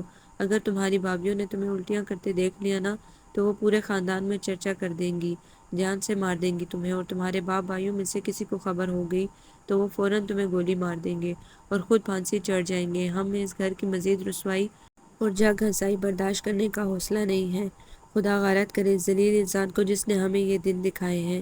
سلمیٰ بیگم نے ثنا کو اس کے کمرے میں لاتے ہی دروازہ بند کر کے آہستگی سے کہا تو وہ ہارے ہوئے لہجے میں بولی، اسے بددعا دینے سے کون سا ہمارا امتحان ٹل جائے گا؟ امی پلیز آپ مجھے کہیں سے زہر لا دیں یا میرا گلا دبا دیں، مار دیں مجھے۔ میں نے ڈاکٹر حمیرہ سے تمہاری جان چھڑانے کی بات کی ہے، مگر وہ کہتی ہے کہ اس طرح تمہاری زندگی کو خطرہ ہو سکتا ہے، کیونکہ تمہیں کمزوری بہت ہے، اور یہ بھی کہ یہ تو قتل ہے اور وہ اس قتل میں شریک نہیں ہو سکتی۔ اسے کیا خبر کہ یہ ہماری آبرو کا قتل ہے؟ اب کیا ہوگا امی؟ ایک بات میرے دماغ میں آئی ہے، انیس احمد کو وہاں دیکھ کر میں اس کی ممی کو فون کر کے کہتی ہوں کہ آ کر ثنا کا اور انیس کا رشتہ طے کر لیں۔ سلمیٰ بیگم کو امید کی ایک ہلکی سی کرن دکھائی دی تو کہنے لگی۔ ثنا ان کی خوش فہمی پر ہنس پڑی۔ امی، آپ نے اپنی باعزت اور باعفت بیٹی کو ان کی بہو بنانے سے انکار کر دیا تھا، اب کیا وہ آپ کی بیٹی کو قبول کر لیں گی؟ بات کرنے میں کیا حرج ہے؟ زیادہ سے زیادہ انکار ہو جائے گا اور مزید ذلت کا منہ دیکھنا پڑے گا تو کیا ہوا؟ یہ ذلت اس ذلت سے تو کم ہی ہوگی۔ میں بات کرتی ہوں تمہارے باپ سے، لیکن انہیں تمہاری امید سے ہونے کا نہیں بتاؤں گی، اور تم بھی کسی سے اس کا ذکر مت کرنا۔ اللہ کرے جو میں سوچ رہی ہوں وہ ہو جائے، سلمیٰ بیگم نے مدھم آواز میں کہا، اور اسے دروازہ اندر سے لاک کرنے کا کہہ کر باہر نکل گئی۔ بچوں کسی باتیں مت کرو سلمیٰ بیگم، ہم بیگم نفیس کو انکار کر چکے ہیں، اب اپنے منہ سے کیسے اقرار کر لیں؟ اور کیا وہ ثنا کو قبول کر لیں گی اب؟ سلمیٰ بیگم نے ریاض الحق سے بات کی تو وہ برہمی سے بولے، پتہ نہیں، مگر میں ان سے بات ضرور کروں گی۔ میں اپنی بیٹی کو یوں سسکتا تڑپتا نہیں دیکھ سکتی۔ میں ماں ہوں، آخر مجھے جو بھی راستہ سجائی دے گا میں اس طرف قدم ضرور بڑھاؤں گی۔ آپ کے بھائی بھاوج تو انکاری ہو گئے ہیں، انگوٹھی خرم خود واپس کر گیا ہے، اب آپ کس سے آس لگائے بیٹھے ہیں؟ بیگم نفیس کے آنے پر کیسے بڑے بول بولے تھے، نہ آپ نے، اللہ نے شاید اسی کی سزا دی ہے ہمیں۔ سلمیٰ بیگم نے سنجیدگی سے کہا، ٹھیک ہے، جو تمہارا دل چاہے وہ کرو۔ ریاض الحق نے بے بسی اور ندامت کے احساس سے چور ہو کر کہا تو وہ بیگم آسیہ نفیس کو فون کرنے چلی گئی۔ مما، وہ ٹھیک نہیں ہے۔ انیس احمد ٹوٹا ہوا گھر پہنچا اور سیدھا آسیہ بیگم کے پاس آ کر بولا، کون ٹھیک نہیں ہے؟ کس کی بات کر رہے ہو بیٹا؟ ثنا کی۔ وہ میرے سوا کسی کی نہیں ہو سکتی۔ مما پلیز ایک بار آخری بار اس کے گھر چلی جائیں، اس کے ماں باپ سے اسے میرے لیے مانگ لیں، پلیز مما، کسی بھی قیمت پر آپ اسے میرے لیے مانگ لیں، ورنہ وہ لوگ اس کو مار دیں گے، اور اگر وہ مر گئی نا مما تو آپ کا انیس بھی مر جائے گا۔ وہ ان کے ہاتھ تھام کر پرنم لہجے میں بولا تو وہ دنگ رہ گئی۔ اللہ نہ کرے کیسی دل دکھانے والی باتیں کر رہے ہو۔ ثنا تمہاری دلہن بنے گی، ضرور بنے گی۔ پگلے، پہلے تم ان لوگوں کے انکار کے صدمے میں بیمار پڑ گئے اور اب مرنے کی بات کر رہے ہو۔ خبردار جو آئندہ ایسی بات کہی۔ بیگم آسیہ نفیس نے اس کے چہرے کو ہاتھوں میں لے کر نرمی سے کہا، آپ وعدہ کریں آپ ثنا کے گھر کل ہی جائیں گی؟ جاؤں گی میرے چاند، کل ہی جاؤں گی۔ تمہیں پتہ ہے ثنا کی امی کا کچھ دیر پہلے فون آیا تھا، انہیں یہ رشتہ قبول ہے۔ انہوں نے مسکراتے ہوئے سے یہ خبر سنائی۔ سچ مما؟ وہ خوشی سے کھل اٹھا۔ ہاں میرے چاند، بالکل، لیکن وہ اس کے علاوہ کوئی بات بتانا چاہ رہی تھی۔ کہہ رہی تھی کہ ان کی بات سننے کے بعد اگر ہمیں کوئی اعتراض نہ ہو تو بے شک اسی جمعے کو بارات لے کر آ جائیں۔ مما، ان کی بات جو بھی ہو، آپ کو اسی جمعے ثنا کو میری دلہن بنا دینا ہے، بس کچھ بھی ہو آپ انکار نہیں کریں گی مما، ورنہ وہ لوگ ثنا کو مار دیں گے، آپ کے بیٹے کو مار دیں گے، وہ بھیگتے بے قرار لہجے میں بولا اور اٹھ کر تیزی سے اپنے کمرے کی طرف چلا گیا۔ بیگم آسیہ نفیس الجھن میں مبتلا ہو گئی۔ آپ ثنا کے پاس بیٹھ کر باتیں کریں، میں آپ کے لیے چائے بنا کر لاتی ہوں۔ سلمیٰ بیگم اگلے دن آسیہ نفیس بیگم کے آنے پر انہیں ثنا کے کمرے میں لاتے ہوئے بولی۔ ان کی نظر ثنا کے چہرے پر پڑی تو حیران رہ گئی۔ ارے ثنا بیٹی کو کیا ہوا ہے؟ انہوں نے سلمیٰ بیگم کی طرف سوالیہ نظروں سے دیکھا۔ یہ آپ کو ثنا خود بتائے گی، میں ذرا کچن سے ہوں آؤں۔ سلمیٰ بیگم یہ کہہ کر کمرے سے باہر نکل گئی اور بیگم آسیہ نفیس احمد ثنا کے پاس چلی آئیں اور ان کے سوال کے جواب میں اس نے روتے ہوئے اپنے اوپر گزرنے والی قیامت کا حال کہہ سنایا، لیکن اپنے ساتھ ہونے والی زیادتی کے نتیجے میں امید سے ہونے والی تلخ حقیقت چھپا گئی تھی۔ او میرے خدایا، ایک تو ظلم بھی تم پر ہو، اس پر تمہارے اپنوں نے تم سے دشمنوں کا سا سلوک روا رکھا ہوا ہے، افسوس صد افسوس۔ بیگم آسیہ نفیس نے تاسف اور دکھ سے اس کے چہرے کو دیکھتے ہوئے کہا، میں جانتی ہوں آنٹی کہ آپ بھی مجھے قبول کرنے کا حوصلہ نہیں کر پائیں گی، امی نے ناحق آپ کو زحمت دی ہے۔ وہ اپنے آنسو صاف کرتے ہوئے بولی تو انہوں نے اس کے سر پر دست شفقت رکھ کر نرمی سے کہا، تم مجھے اوروں جیسا مت سمجھو، میں تمہیں قصوروار نہیں سمجھ رہی، تم ایک بہادر لڑکی ہو۔ چائے تیار ہے، آپ ڈرائنگ روم میں تشریف لے آئیں، سلمیٰ بیگم نے آ کر اطلاع دیتے ہوئے کہا تو وہ کھڑی ہو گئی۔ نہیں شکریہ، میں اب چلتی ہوں، یہ کہہ کر وہ دروازے کی سمت بڑھ گئی اور سلمیٰ بیگم کی آخری امید بھی دم توڑ گئی۔ اور ہاں، بیگم آسیہ نفیس جاتے جاتے دروازے سے پلٹی تو ان دونوں ماں بیٹی نے انہیں حیرت سے دیکھا۔ پرسوں جمعے کا مبارک دن ہے، میں اپنے انیس احمد کی بارات لے کر آؤں گی، ثنا بیٹی کو دلہن بنا کر ہمارا استقبال کیجیے گا۔ جی، آپ سب کچھ جان کر بھی ثنا کو اپنی بہو بنائیں گی؟ سلمیٰ بیگم کے چہرے پر روشنی سی پھیل گئی تھی۔ حیرت، مسرت اور بے یقینی کے عالم میں انہیں دیکھتے ہوئے پوچھا تو وہ مسکراتے ہوئے بولی، ہاں، اس لیے کہ یہ بچی معصوم ہے، یہ شادی بہت دھوم دھام سے ہوگی، سب کی زہر اگلتی زبانیں بند ہو جائیں گی، ہم بڑی شان سے ثنا کو بیاہ کر لے جائیں گے۔ اب تو آپ کو کوئی اعتراض نہیں ہے نا اس رشتے پر؟ نہیں، یا اللہ تیرا لاکھ لاکھ شکر ہے، مبارک ہو بیگم نفیس، اللہ آپ کو خوش رکھے، آپ تو فرشتہ بن کر میری بیٹی کی زندگی میں آئی ہیں۔ سلمیٰ بیگم نے خوشی سے آبدیدہ ہوتے ہوئے ان کے ہاتھ تھام کر تشکر بھرے لہجے میں کہا، روئے نہیں سلمیٰ بہن، شاید ثنا اسی طرح میرے بیٹے کے نصیب میں لکھ دی گئی تھی۔ بیگم آسیہ نفیس نے انہیں گلے سے لگا کر کہا اور ثنا تو حیرت زدہ تھی اور رو بھی رہی تھی۔ اسے یقین نہیں آ رہا تھا کہ خوشی کا کوئی در اب بھی اس کے لیے کھل سکتا ہے۔ ثنا بیٹی، اب تم بھی رونا بند کرو، تم نے جتنا رونا تھا رو لیا، اب تو انشاءاللہ تمہارے مسکرانے اور ہنسنے کے دن شروع ہونے والے ہیں۔ بیگم آسیہ نفیس نے اس کے آنسو پونچھتے ہوئے پیار سے کہا تو وہ بمشکل مسکرا سکی۔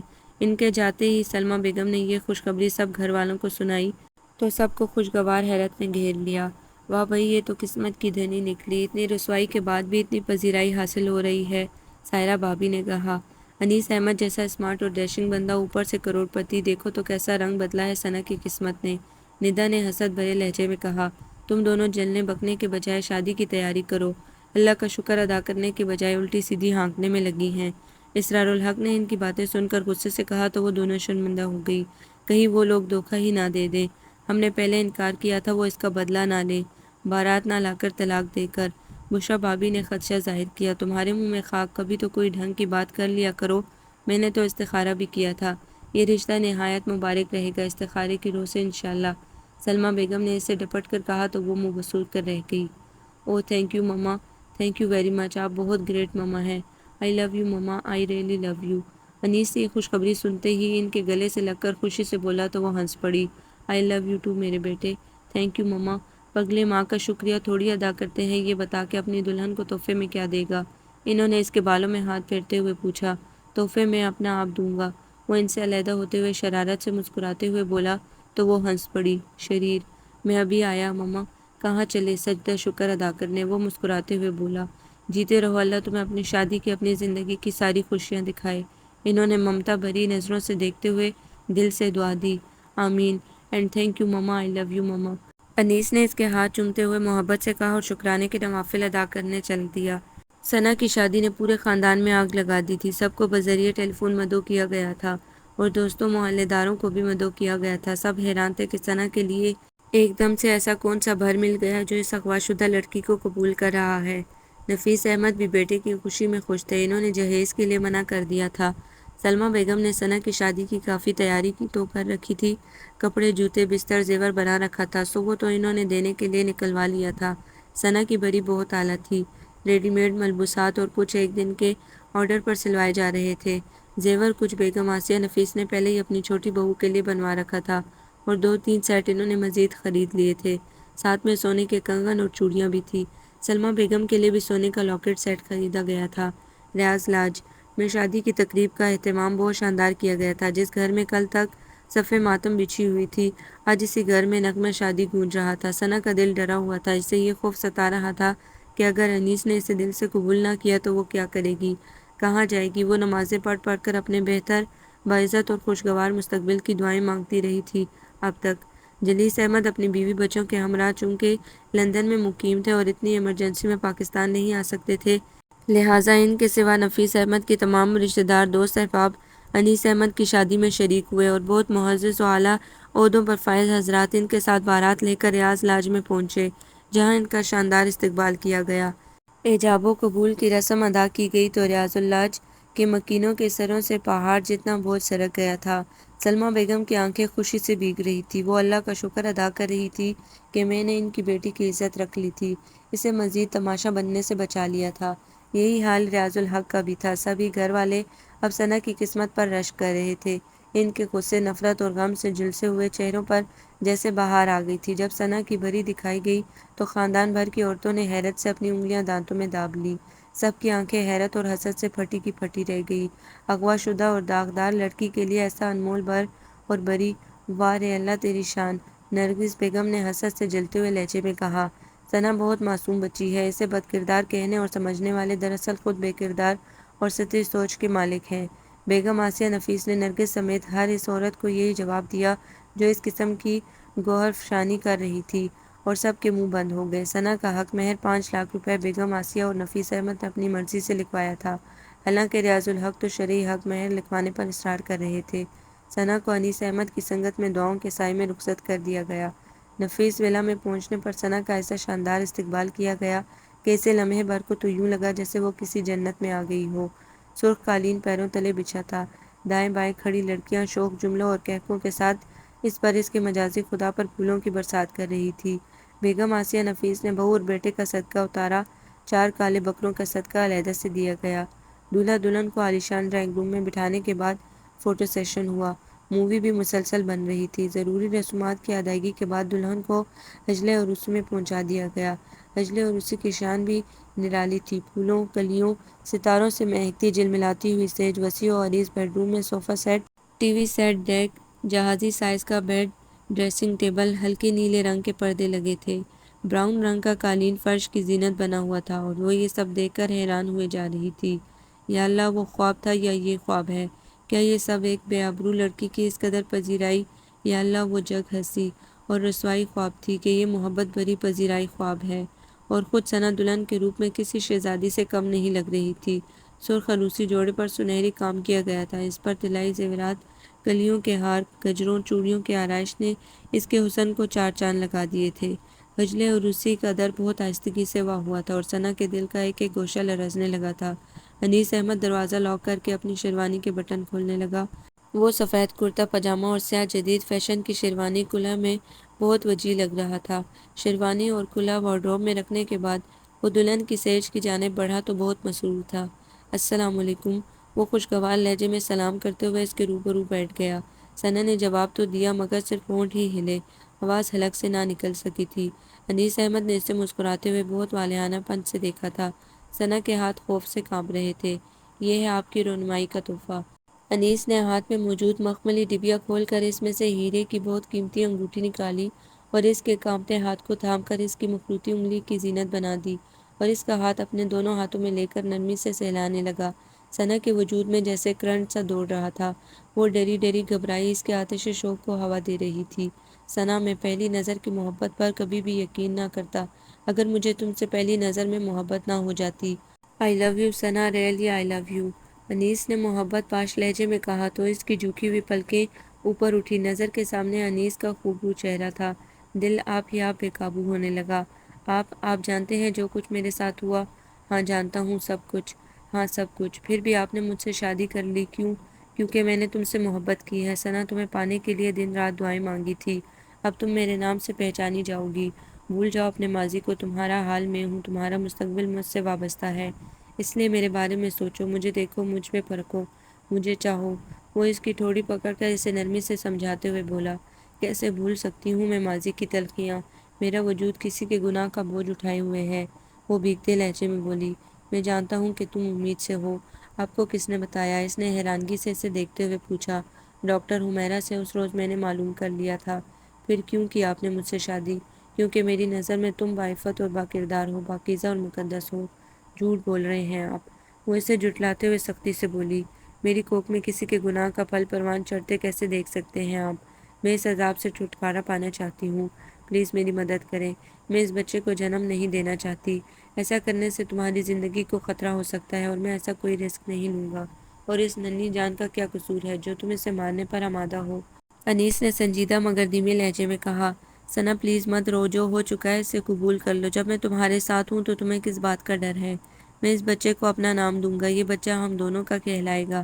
وہ اس کا ہاتھ تھام کر بولا، لیکن کوئی لیکن ویکن نہیں، ورنہ میں خود کو ختم کر لوں گا۔ شادی کی پہلی رات ہی بیوہ ہو جاؤ گی تم، پھر کیا نام لکھو گی اس بچے کی ولدیت کے خانے میں؟ ہاں، وہ خفگی سے بولا تو وہ سہم گئی اور روتے ہوئے بولی، بس یہی محبت ہے آپ کی؟ شادی کی پہلی رات ہی مجھے بیوہ کرنے کی بات کر رہے ہیں؟ میں تو پہلے ہی مر رہی ہوں، زندگی کی راہ دکھا کر مجھے بالکل مار دینا چاہتے ہیں آپ؟ نہیں میری جان، میں تو تمہیں پیار دینا چاہتا ہوں۔ آئی ایم سوری، اب نہ تم ایسی فضول بات کرنا، نہ میں ایسی بات کہوں گا، اوکے؟ وہ اسے اپنی باہوں میں لے کر محبت سے بولا تو اس نے آہستہ سے سر ہلا دیا۔ گڈ، چلو تم کپڑے چینج کر لو، تھک گئی ہوگی نا، پھر آرام سے سو جانا، انیس نے بہت پیار سے کہا اور اسے سہارا دے کر بیڈ سے اتارا اور اسے ڈریسنگ روم تک چھوڑ کر خود بیڈ پر آ کر لیٹ گیا۔ وہ جانتا تھا ثنا کس کیفیت سے دوچار ہے، اس لیے اسے چھیڑنا مناسب نہیں سمجھتا تھا۔ وہ اسی میں بہت مصروف تھا کہ اس کی محبت اس کی پناہ میں آ گئی تھی اور ثنا کو انیس کی اس خیال کرنے والی ادا نے بہت متاثر کیا تھا۔ وہ اس کی بہت ممنون تھی۔ وہ لباس تبدیل کر کے کمرے میں آئی تو انیس سو چکا تھا، شاید وہ بھی تھکا ہوا تھا یا ثنا کو جھجکنے کترانے کا موقع نہیں دینا چاہتا تھا۔ ثنا نے تشکر سے اسے دیکھا اور اسے کچھ فاصلے پر بیڈ پر آ کر لیٹ گئی۔ آنکھیں موندی تو نیند کی دیوی چند لمحوں میں اس پر مہربان ہو گئی۔ صبح اس کی آنکھ انیس کے جگانے پر کھلی تھی۔ اسے اپنے پاس بیٹھا دیکھ کر وہ ہڑبڑا کر اٹھ بیٹھی اور جلدی سے دوپٹہ شانوں پر پھیلا لیا۔ وہ ہنس کر بولا، سوری یار، جگانا تو نہیں چاہتے تھے لیکن کیا کرتا، مما 2 بار خود بلانے آ چکی ہیں۔ ناشتہ تیار ہے، نیچے دولہا دلہن کا انتظار ہو رہا ہے، اس لیے جلدی سے تیار ہو جاؤ۔ 2 دن بعد وہ ہنی مون کے ارادے سے مری چلے آئے۔ انیس نے اس رشتے کے حوالے سے ثنا کو اس کی حالت و کیفیت کے سبب اب تک نہیں جتایا تھا، اپنا حق استعمال نہیں کیا تھا، کیونکہ اس کے قریب آنے پر معصوم بچے کی طرح خوفزدہ سی ہو کر پیچھے ہٹنے لگتی تھی۔ ماضی کی اس تاریک شب کے شفاف لمحوں کی عدد شناسی نے چشم حیرت کو سہم ناکی کا مستقل روک دے دیا تھا۔ آج جب رات کو انیس اس کے قریب آ کر لیٹا اور اس نے اسے ابھی چھوا ہی تھا کہ وہ خوف سے چیخنے لگی، نہیں مجھے مت چھونا، مجھے مت چھونا پلیز، ثنا ثنا ہوش میں آؤ، میں ہوں انیس۔ انیس نے سٹپٹا کر اس کا بازو پکڑتے ہوئے کہا۔ وہ لوگ ایک ریسٹ ہاؤس میں ٹھہرے ہوئے تھے اور انیس کو ڈر تھا کہ کہیں ریسٹ ہاؤس کا عملہ ثنا کی چیخیں سن کر نہ چلا آئے۔ وہ کچھ نہ کر کے بھی شرمندہ ہو رہا تھا۔ لائٹ کیوں بند کی ہے؟ لائٹ جلا دیں پلیز، وہ روتے لرزتے لہجے میں بولی تو انیس نے بیڈ سے اتر کر فوراً لائٹ آن کر دی۔ وہ سہمی سکڑی بیٹھی رو رہی تھی، کانپ رہی تھی۔ اس کی حالت دیکھ کر انیس کا دل ڈوبنے لگا۔ یا اللہ، میں کیا کروں کہ ثنا کے دل و دماغ سے اس واقعے کا خیال جاتا رہے؟ یہ تو اپنے اندر خوف پال رہی ہے۔ او گاڈ، میری مدد فرما۔ انیس نے بے بسی سے بآواز بلند اللہ تعالیٰ سے فریاد کی تو ثنا کو جیسے ہوش سا آ گیا۔ وہ اپنی اس حرکت پر شرمندہ ہونے لگی۔ ثنا، میں ہوں تمہارا انیس، مجھ سے مت ڈرو جان، اب میں تمہیں کچھ نہیں کہوں گا، شاباش لیٹ جاؤ، سو جاؤ۔ انیس نے اس کے پاس آ کر اس کے آنسو صاف کرتے ہوئے پیار سے کہا اور اسے پکڑ کر لٹا دیا اور کمبل اس کے اوپر پھیلا دیا۔ لائٹ بند مت کیجیے گا، وہ کانپتی آواز میں بولی۔ اچھا نہیں کروں گا، تم سونے کی کوشش کرو، انیس نے بیڈ کے کنارے پر بیٹھتے ہوئے نرمی سے کہا تو اس کی آنکھیں موند لیں۔ انیس دھیرے دھیرے نرمی سے اس کے سر پر ہاتھ پھیرتا رہا۔ کچھ دیر بعد وہ نیند کی وادی میں اتر چکی تھی اور انیس اس کی آنکھوں کو رت جگہ سونپ دیا تھا۔ اس کے اس رد عمل نے وہ بہت دیر تلک کمرے میں ٹہلتا رہا، پھر وضو کر کے تہجد کی نماز کی نیت کر کے جائے نماز پر کھڑا ہو گیا۔ صبح وہ اٹھی تو انیس سے نظریں نہیں ملا پا رہی تھی۔ اپنی رات والی حرکت پر وہ بہت پشیمان تھی، لیکن ایسا اس نے جان بوجھ کر نہیں کیا تھا، وہ تو خود بخود ہو گیا تھا۔ انیس اس کی کیفیت محسوس کر رہا تھا، دیکھ رہا تھا اسے۔ وہ ناشتے کے وقت بھی خاموش نظریں جھکائے بیٹھی تھی۔ چپ تو وہ بھی تھا، لیکن اس نے خود کو سمجھا لیا تھا اور اس خاموشی کو توڑتے ہوئے ثنا کے لیے سلائس پر جیم اور مکھن لگا کر اس کے سامنے پلیٹ میں رکھتے ہوئے بولا، لیجیے بیگم صاحبہ، ناشتہ شروع کیجیے۔ ثنا نے اس کی جانب دیکھا، وہ بڑے مگن انداز میں کپ میں چائے انڈیل رہا تھا۔ وہ اس سے معذرت کرنا چاہتی تھی لیکن زبان اور ہمت ساتھ نہیں دے رہی تھی، سو چپ چاپ سلائس اٹھا کر کھانے لگی۔ آدھا سلائس کھاتے ہی سے متلی ہونے لگی اور وہ تیزی سے اٹھ کر واش روم کی جانب دوڑی۔ کھایا پیا سب کہہ کے ذریعے باہر آ گیا تھا۔ انیس نے اپنے لیے سلائس پر مکھن لگایا تھا، لیکن اب ثنا کی حالت دیکھ کر اس کا بھی کچھ کھانے کو دل نہیں چاہ رہا تھا۔ وہ چائے کے 2 گھونٹ بھر کر اٹھ گیا۔ آپ مجھے اس مصیبت سے نجات دلانے میں میری مدد کیوں نہیں کرتے؟ ثنا نے کمرے میں آتے ہی نڈال لہجے میں اس سے کہا، میں تمہیں پہلے ہی بتا چکا ہوں، میں تمہاری جان کا رسک نہیں لے سکتا اور ایسا کرنے سے تم آئندہ کے لیے اولاد کی نعمت سے محروم بھی ہو سکتی ہو۔ طرح طرح کی پیچیدگیاں پیدا ہو جاتی ہیں اور یہ تو ایک معصوم جان کا قتل ہوگا۔ ثنا، تم سمجھتی کیوں نہیں ہو؟ اللہ بھی ناراض ہوگا ہمارے اس فعل سے، اور جب میں اس بچے کو اپنا نام دے رہا ہوں تو تمہیں کیا پریشانی ہے؟ ہاں، وہ اس کے چہرے کو دیکھتے ہوئے نرمی سے اسے سمجھاتے ہوئے بولا، لیکن یہ بچہ آپ کا تو نہیں ہے، تمہارا تو ہے نا؟ میرا بھی نہیں ہے۔ پاگل لڑکی، بچہ تمہارے سوا کس کا ہو سکتا ہے؟ تم ماں ہو اس بچے کی، بچہ تو تمہارا ہی ہوا نا، وہ اسے نرمی سے سمجھا رہا تھا۔ مگر میں اسے نہیں پالوں گی، وہ روحانسی ہو کر بولی۔ تو کون پالے گا؟ دے دیجیے گا کسی یتیم خانے کو یا کسی بے اولاد جوڑے کو۔ کیوں دیں ہم اپنا بچہ کسی کو؟ انیس نے اس کے سامنے آ کر سپاٹ لہجے میں کہا۔ کیونکہ ہمیں اس کی ضرورت نہیں ہے۔ ہاں، ہم تو جیسے پہلے ہی درجن بھر بچوں کے ماما پاپا ہیں، نہ کہ ہم اپنا بچہ کسی غیر کی جھولی میں ڈال دیں۔ یہ بچہ تمہاری گود میں ہی پروان چڑھے گا، اور اگر تم اسے ختم کرانا چاہتی ہو تو ایسا کرنے سے پہلے تم مجھے ختم کر دینا۔ وہ سپاٹ اور اٹل لہجے میں بولا۔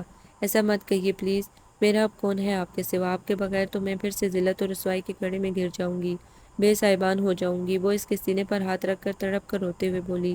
اچھا رو مت پلیز، تمہارے یہ آنسو مجھے رات بھر بے چین کیے رکھتے ہیں۔ میں تمہارا ہوں، تمہارے ساتھ ہوں، پھر کیوں ڈرتی ہو تم؟ بھول جاؤ گزرتے لمحوں کو، مت دہراؤ ماضی کو۔ تمہارا آج اور کل اب میں ہوں، مجھ پر بھروسہ کرو ثنا۔ وہ اسے پیار سے سمجھاتے ہوئے اس کے آنسو پونچھ کر نرمی سے بولا۔ آپ پر تو بھروسہ ہے، لیکن تقدیر سے ڈر لگتا ہے۔ اگر وہ شخص کبھی اچانک میرے سامنے آ گیا تو کیا تم اسے پہچان لو گی؟ نہیں، اس نے اپنا چہرہ سیاہ ماسک میں چھپا رکھا تھا۔ لیکن اگر کبھی وہ دوبارہ میرے سامنے آیا تو میں اسے گولی مار دوں گی، ختم کر دوں گی اسے۔ وہ غصے، نفرت اور آنسوں میں بھیگتے لہجے میں بولی۔ فی الحال تو تم آرام کرو، اور ایک بات اور، آئندہ ہمارے بیچ اس موضوع پر کوئی بات نہیں ہوگی۔ ہم یہاں ہنی مون منانے آئے ہیں، رونے رلانے نہیں آئے۔ تم بھی عجیب لڑکی ہو، اتنے رومانٹک ماحول میں اتنی ان رومانٹک گفتگو کر رہی ہو۔ میں تمہارا دھیان بٹانے، دل بہلانے کے لیے یہاں لایا ہوں، اور تم ہو کہ خیر چھوڑو، تم ناشتہ کرو، اپنی صحت کا خاص خیال رکھنا ہے اب تمہیں۔ وہ اس کے چہرے کو دیکھتے ہوئے مسکرا کر بولا۔ وہ مزید شرمندہ ہو گئی۔ وہ اس کا اتنا خیال رکھ رہا تھا، اور وہ تھی کہ اسے مسلسل ہرٹ اور نظر انداز کیے جا رہی تھی۔ آپ کہاں جا رہے ہیں؟ اسے جیکٹ پہن کر دروازے کی جانب بڑھتے دیکھ کر اس نے فوراً پوچھا۔ باہر مارکیٹ تک جا رہا ہوں۔ وہ اس کی جانب دیکھے بغیر جواب دے کر کمرے سے باہر نکل گیا۔ وہ سمجھ گئی تھی کہ وہ اس کے رویے کی وجہ سے ہرٹ ہوا ہے اور خفا بھی ہے، اسی لیے اکیلا چلا گیا ہے۔ اس نے دروازہ اندر سے لاک کر لیا۔ میں کیا کروں، اتنے پیارے شخص کو خفا کر کے میں کب خوش ہوں؟ وہ بیڈ پر بیٹھتے ہوئے بے بسی سے بولی۔ ثنا، تم خوش نصیب ہو کہ انیس جیسے اعلیٰ ظرف اور کشادہ دل انسان کے شریک حیات بنی ہو۔ اس نے تمہیں تمہاری ذات سے وابستہ ہر ذلت، بدنامی اور رسوائی سمیت دل و جان سے قبول کیا ہے۔ حد یہ ہے کہ تمہارے وجود میں پھوٹنے والی کومپل کو بھی اپنا نام دے رہا ہے۔ تمہاری پیشانی پر لگا داغ اپنی محبت کے پانی سے دھو رہا ہے، اور تم اس شخص کو اپنی محبت سے، اس کے جائز اور شرعی حق سے محروم رکھے ہوئے ہو۔ اس نے تو تمہارے ساتھ کوئی زیادتی نہیں کی، پھر تم کیوں اس کے ساتھ یہ زیادتی کر رہی ہو؟ بھول جانے میں ہی عافیت ہے۔ اللہ کا شکر ادا کرو اور انیس کو اپنی محبت کا یقین دلا کر اسے منا لو۔ وہ بہت محبت کرتے ہیں تم سے۔ ایک خرم تھا جس کی محبتیں محض دعویٰ تھی، باتیں تھی، اور ایک انیس احمد ہے جن کی محبت عمل سے شروع ہو کر عمل پر محیط ہو جاتی ہے۔ اپنے آج اور آنے والے کل میں جینا سیکھو ثنا۔ یہ مت دیکھو اور سوچو کہ گزرے ہوئے کل نے تمہیں کیا دیا ہے، یہ دیکھو اور سوچو کہ آج اور آنے والا کل تمہیں کیا دے رہا ہے۔ اپنے دامن میں پڑے ماضی کے دکھوں کے پتھر پھینک دو، ورنہ یہ پتھر تمہیں تمام عمر لہو لہان کرتے رہیں گے۔ لہٰذا اپنے دامن میں کھلنے والے پھولوں پر نظر رکھو جو انیس احمد کی محبت سے مہک رہے ہیں۔ ثنا کے دل و دماغ نے اسے سمجھایا تو ان کی باتیں اس کی سمجھ میں آ گئی۔ اب وہ اس کے آنے کی منتظر تھی، لیکن 5 گھنٹے گزر جانے کے باوجود جب وہ نہیں آیا تو ثنا کی جان پر بن آئی۔ وہ انجان جگہ پر اکیلی تھی۔ ہمت کر کے وہ کمرے سے ہی نہیں، ریسٹ ہاؤس سے بھی باہر نکل آئی، اور انیس کی تلاش میں چاروں جانب نگاہ دوڑا کر دیکھا تو وہ اسے دائیں جانب ایک ہوٹل کے باہر رکھے سنک کی بینچ پر بیٹھے دکھائی دیا۔ یا اللہ تیرا شکر ہے، ثنا کی جان میں جان آئی۔ وہ کل میں شکر ادا کرتی ہوئی تیزی سے اس کی جانب بڑھی تھی، اور اس کے قریب پہنچتے ہی شکوہ کنا ہوئی۔ آپ یہاں بیٹھے ہیں اور میں وہاں اکیلی پریشان ہو رہی ہوں۔ کب سے ایک اجنبی جگہ پر آپ مجھے اکیلا چھوڑ کر چلے آئے؟ آئی ایم سوری، تم چلو میں آتا ہوں۔ انیس نے چونک کر اس کے چہرے کو دیکھا جہاں سچ مچ پریشانی اور خوف رقم تھا۔ وہ شرمندہ ہو کر بولا، نہیں آپ بھی میرے ساتھ چلیں، مجھے وہاں ڈر لگ رہا تھا۔ اچھا چلو، وہ اٹھتے ہوئے بولا، اور اس کا ہاتھ پکڑ کر خاموشی سے اس کے ساتھ چلتا ہوا ریسٹ ہاؤس آ گیا۔ مجھے بھوک لگ رہی ہے، ثنا نے اس کو دیکھتے ہوئے کہا۔ جان، بھوک تو مجھے بھی لگ رہی ہے، صبح سے ہم دونوں نے کچھ کھایا ہی نہیں۔ میں ابھی کھانا منگواتا ہوں، پھر مل کر کھائیں گے۔ انیس نے مسکرا کر اس کے چہرے کو دیکھتے ہوئے کہا، اور پھر کھانے کا آرڈر دے دیا۔ کھانا آیا تو دونوں نے بہت خاموشی سے کھایا، پھر وضو کر کے عصر کی نماز ادا کی، اور اس کے بعد انیس ٹی وی آن کر کے بیٹھ گیا، اور ثنا بھی خاموشی سے ٹی وی دیکھنے لگی، مگر جلد ہی وہ اکتا سی گئی اور اٹھ کر کمرے سے باہر آ گئی۔ انیس نے کینکیوں سے اسے جاتے ہوئے دیکھا۔ کافی دیر کے بعد بھی جب وہ واپس نہ آئی تو انیس کو تشویش لاحق ہوئی۔ وہ اٹھ کر باہر آ گیا۔ وہ بالکنی میں کھڑی دور افق پر نہ جانے کیا تلاش کر رہی تھی۔ اس کے چہرے پر اداسی رقم تھی۔ انیس لب کاٹنے لگا اور سرد ہوا کے جھونکے نے اسے کانپنے پر مجبور کیا تو وہ بڑھ کر ثنا کے قریب آیا اور اس کے شانوں پر پیچھے سے آ کر ہاتھ رکھ دیے۔ ثنا نے سٹپٹا کر گردن گھمائی۔ اندر چلو، ٹھنڈ لگ جائے گی۔ میری غلطی کی سزا خود کو کیوں دے رہی ہو؟ وہ نرمی سے بولا۔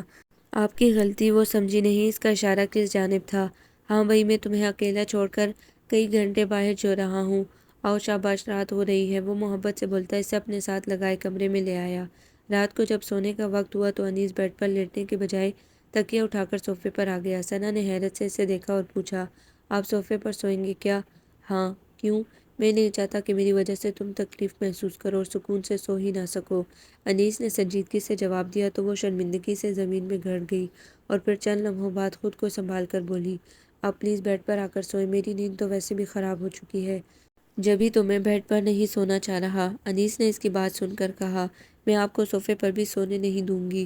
اچھا بابا نہیں سوتا صوفے پر؟ لو آ گیا بیڈ پر، آپ خوش؟ وہ مسکراتے ہوئے بولا اور بیڈ پر آ کر نیم دراز ہو گیا۔ آپ خفا ہیں مجھ سے؟ وہ اس کے پاس بیٹھتے ہوئے پوچھ رہی تھی۔ انیس نے کوئی جواب نہیں دیا تو ثنا نے بے قرار ہو کر اسے دیکھا اور دلگیر لہجے میں کہا، آئی ایم سوری۔ سوری؟ مگر کس لیے؟ کل رات میں نے آپ کو ہرٹ کیا تھا نا؟ پتہ نہیں مجھے کیا ہو گیا تھا۔ وہ نظریں جھکائے ہاتھوں کی انگلیوں کو آپس میں پیوست کرتے ہوئے بھیگے لہجے میں بولی تو انیس کو اس پر بے اختیار پیار آنے لگا۔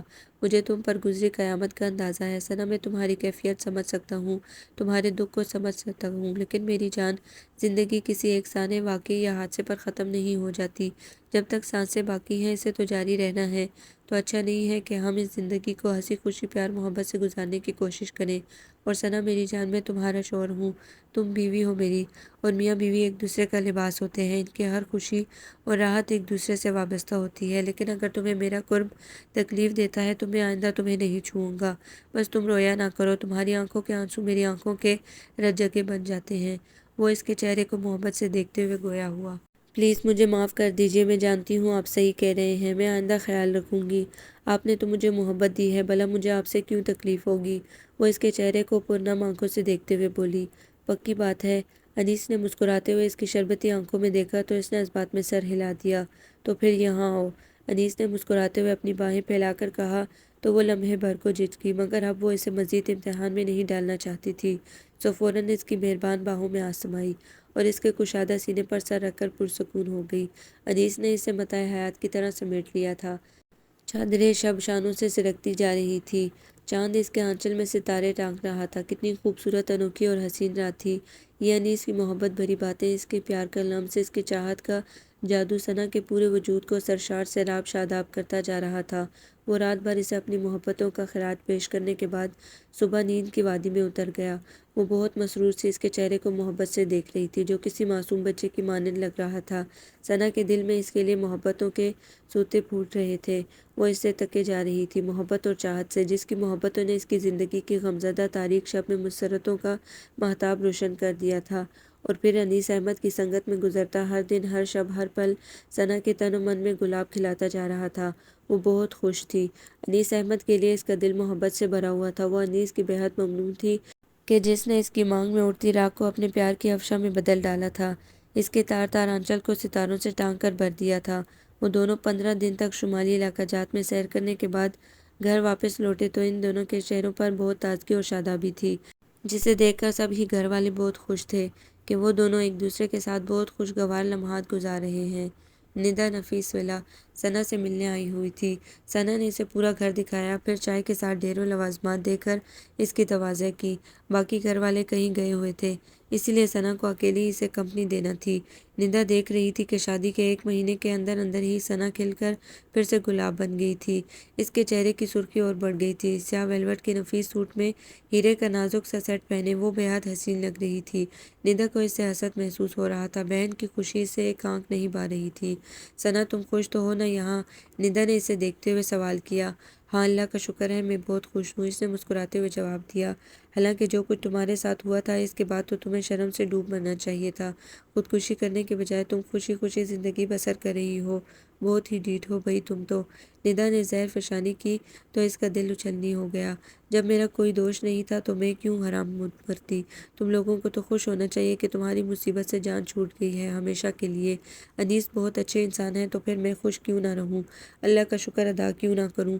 ثنا نے اپنی ہمت مضبوط کر کے سنجیدہ لہجے میں کہا۔ تمہیں انیس بھائی بزنس ڈنر وغیرہ میں تو لے جاتے ہوں گے۔ سنا ہے کہ امیر آدمی خوبصورت بیوی کے عیب صرف اس لیے بلا دیتا ہے کہ اسے بیوی کی خوبصورتی اور حسن کو اپنے بزنس کی ترقی کا زینہ بنانا ہوتا ہے۔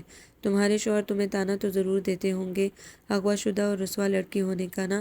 ندا نے طنزیہ لہجے میں کہا تو وہ فوراً بولی، نہیں، انہوں نے مجھ سے اس واقعے کے متعلق کبھی کچھ نہیں پوچھا۔ وہ بہت نفیس اور عظیم انسان ہے۔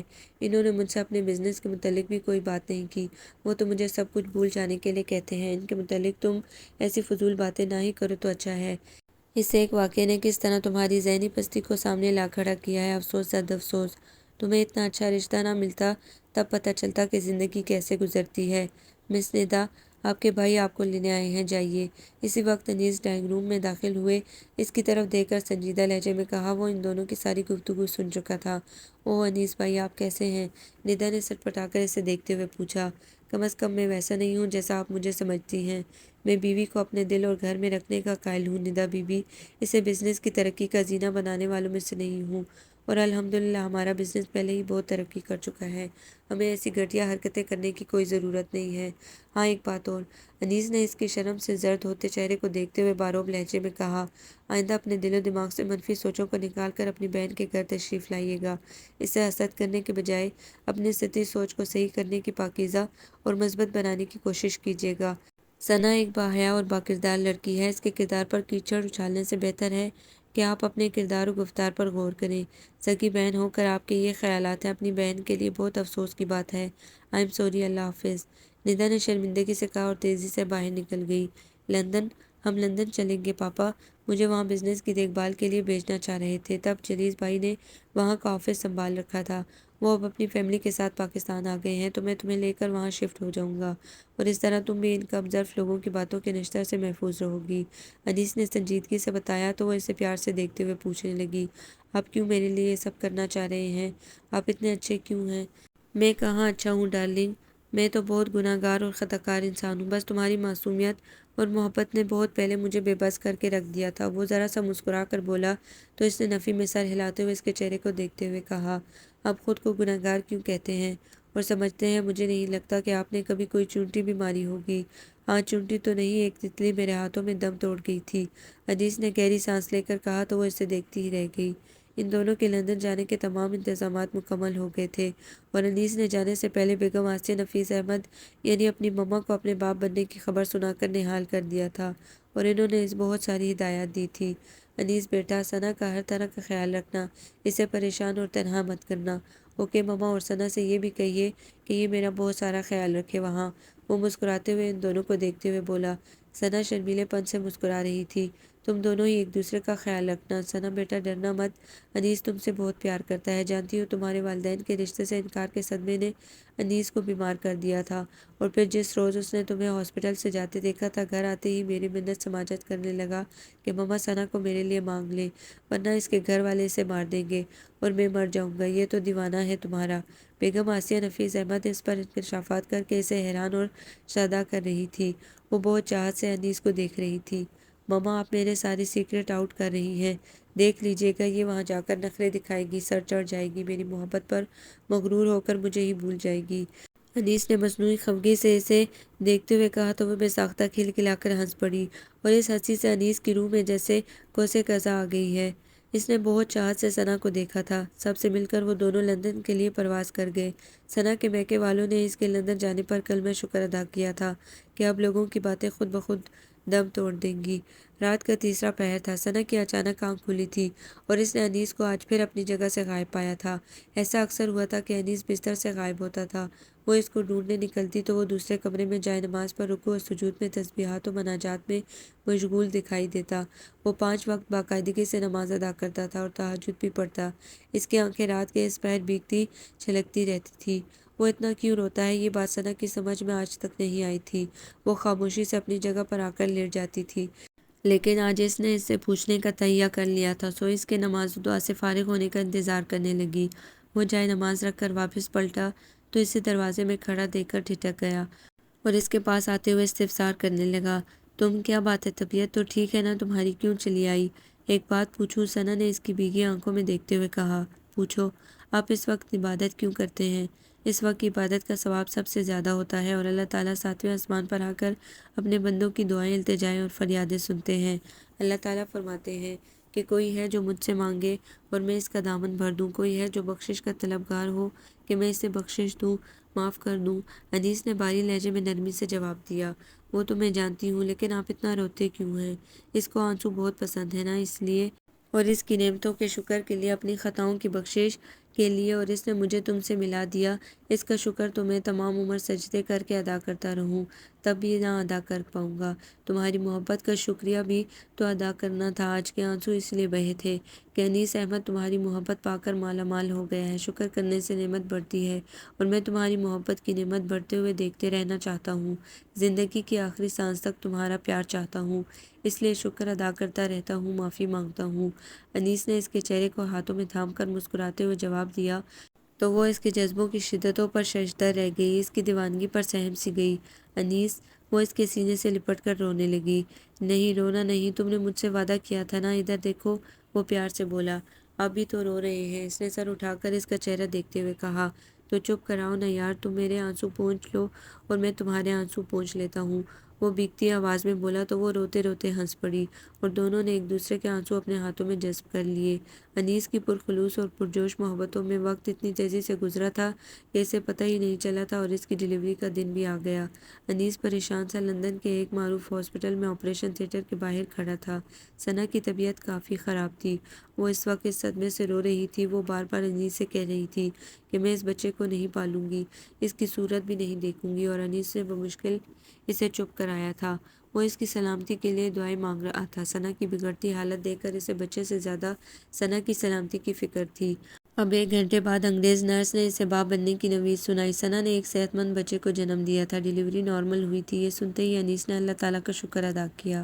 بچے کو نرسری میں شفٹ کر دیا گیا تھا آدھے گھنٹے کے لیے اور ثنا کو ریکوری روم میں پہنچا دیا گیا تھا۔ انیس بچے کو دیکھنے گیا تو حیران رہ گیا، وہ بچہ ہو بہو ان دونوں کا عکس تھا، گول مٹول سرخ و سفید رنگ کا، سیاہ بال، نئے نقش بھی ثنا اور انیس کے چرائے تھے اس نے۔ وہ بچے کو دیکھ کر دیر تک مسکراتا رہا، پھر اسے پیار کر کے نرسری سے باہر آیا تو نرس نے آ کر اسے اطلاع دی، آپ کی مسز مسلسل رو رہی ہیں، انہیں جا کر سنبھالیں ورنہ ان کی حالت بگڑ جائے گی۔ اوہ نو! انیس پریشان ہو کر ثنا کے کمرے میں آیا۔ وہ بیڈ کی پشت تکیہ لگائے نیم دراز تھی اور رو رو کر اس کی آنکھیں سرخ ہو گئی تھی۔ انیس نے دیکھا تو تڑپ کر اس کے قریب چلا آیا۔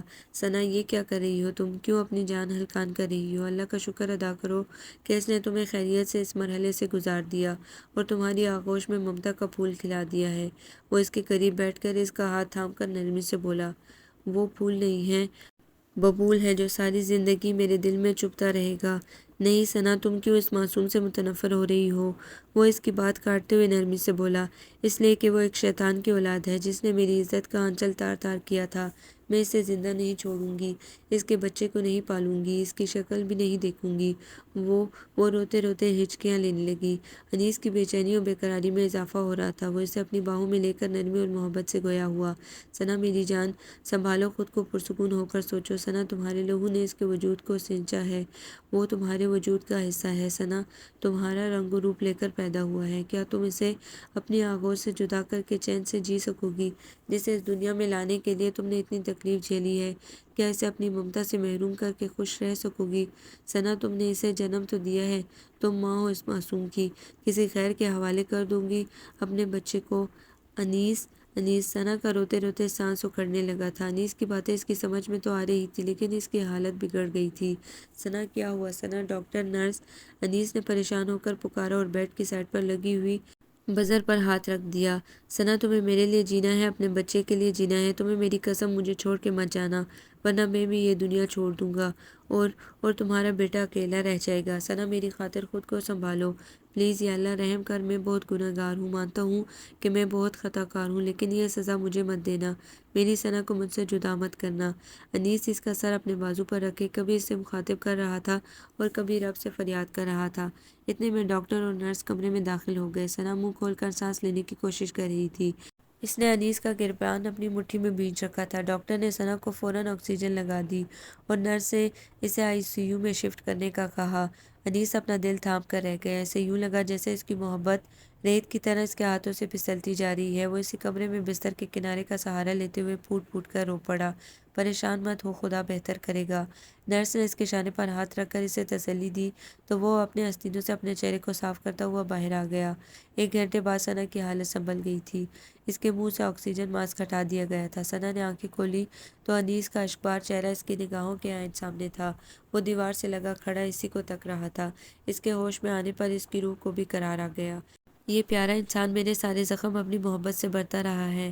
اب تک میرے نام سے منسوب ساری ذلت اور رسوائی اس نے اپنے نام کر لی۔ مجھے اپنا نام دیا، مقام اور احترام دیا۔ بچے کو اپنے نام کی پہچان دے رہا ہے اور میں کتنی ناشکری، خود غرض و بے حس ہوں۔ انیس کو شروع دن سے ہی ہرٹ کرتی آ رہی ہوں۔ میرے اللہ مجھے معاف کر دے، میں اپنے بچے کو اپنے سینے سے ضرور لگاؤں گی، ثنا نے دل میں کہا۔ انیس نے آگے بڑھ کر اس کا ہاتھ تھام لیا اور ہونٹوں سے لگا لیا۔ وہ اندازہ لگا سکتی تھی کہ اس کی اس حالت نے اس کی جان پر بنا دی تھی۔ سوری انیس، وہ آہستگی سے بولی۔ ثنا آئی لو یو ثنا، اس نے روتے ہوئے اپنی پیشانی اس کے شانے پر رکھ دی۔ ثنا نے آہستگی سے اپنا ہاتھ بڑھا کر اس کے سر پر رکھتے ہوئے بھیگتے لہجے میں کہا، I love you Anees and I am sorry. Nurse نے ثنا کو بتایا کہ وہ اس کے آئی سی یو میں جانے کے بعد بچوں کی طرح پھوٹ پھوٹ کر رو رہا تھا۔ ثنا تو اس کی محبتوں کی مکنوز ہو گئی تھی۔ اتنی محبت، اتنی چاہت، اتنا پیار انیس نے اس کے جیون میں بھر دیا تھا کہ اس کا دامن تنگ پڑ گیا اور وہ اس سے بہت شرمندہ تھی۔ انیس ہمارا بیٹا کہاں ہے؟ اس نے مدھم اور پرنم آواز میں پوچھا تو انیس نے فوراً سر اٹھا کر اس کے چہرے کو دیکھا۔ ثنا تم تو دیکھو گی اسے، پیار کرو گی نا اس سے؟ انیس خوشی سے بھیگتی ہوئی آواز میں پوچھ رہا تھا تو اس نے مسکراتے ہوئے آہستہ سے اس بات میں سر ہلا دیا۔ تھینک یو ثنا، میں ابھی اسے لے کر آتا ہوں۔ وہ خوشی سے اس کا ہاتھ چوم کر بولا اور بچے کو لینے چلا گیا۔ چند منٹ بعد وہ سفید کمبل میں لپٹے سرخ و سفید نومولود کو لیے اس کے پاس آ بیٹھا۔ ثنا نے بچے کو دیکھنے کے لیے اٹھنا چاہا تو انیس نے اسے بازو سے سہارا دے کر احتیاط سے بٹھا دیا۔ ثنا نے اپنی سانسیں نارمل ہونے پر بچے کو اپنی گود میں لینے کے لیے اپنی باہیں انیس کے سامنے پھیلا دی۔ اس نے مسکراتے ہوئے بچے کو اس کی باہوں کے پالنے میں لٹا دیا۔ بچے نے کسمسا کر آنکھیں کھولی تو ثنا کے لب مسکرا دیے۔ اس نے جھک کر اس کی پیشانی پر بوسہ دیا تو وہ رونے لگا۔ اسے بھوک ستا رہی تھی۔ ثنا نے اپنے سینے سے لگا کر ڈھیروں پیار کیا۔ اس کے آنسو بہہ رہے تھے لیکن یہ خوشی کے آنسو تھے۔ انیس بہت محبت سے یہ منظر دیکھ رہا تھا۔ ثنا اس وقت اسے صرف ایک ماں دکھائی دے رہی تھی، ممتا کی محبت سے بھرپور ماں۔ انیس، یہ تو ہم دونوں کی شبیہ ہے، اس نے انیس کو دیکھ کر کہا۔ ہاں، کیونکہ تم اس کی ماں ہو اور بچے کی ماں جو چہرہ سب سے زیادہ اپنی نگاہوں کے سامنے دیکھتی ہے یا دیکھنا چاہتی ہے۔ سنا ہے کہ اس کے بچے میں اسی چہرے کا عکس شامل ہوتا ہے، اسی لیے یہ میرا ہم شکل بھی ہے، کیونکہ تم نے تو پورے 9 ماہ یہی چاند چہرہ دیکھا ہے نا؟ انیس نے مسکراتے ہوئے اپنے چہرے پر ہاتھ رکھ کر کہا۔ ہاں، وہ ہنس پڑی تو جیسے انیس کے اندر اطمینان کے جزیرے پھر سے آباد ہونے لگے۔ بچہ رو رہا تھا۔ انیس نے اٹھتے ہوئے اسے کہا، اسے بھوک لگ رہی ہے، تم اسے فیڈ کراؤ، میں ڈاکٹر سے مل کر آتا ہوں۔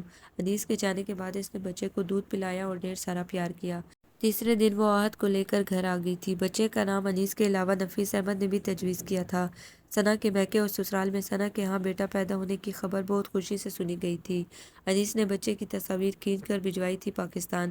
بیگم آسیہ نفیس احمد تو پوتے کو دیکھنے اور بہو بیٹے سے ملنے لندن چلی آئی تھی اور پورے 4 ماہ رہ کر واپس پاکستان آ گئی تھی۔ ہم لندن چلے جائیں گے، وہاں صرف ہم ہوں گے، میں، محبت اور تم، اور کوئی نہیں ہوگا۔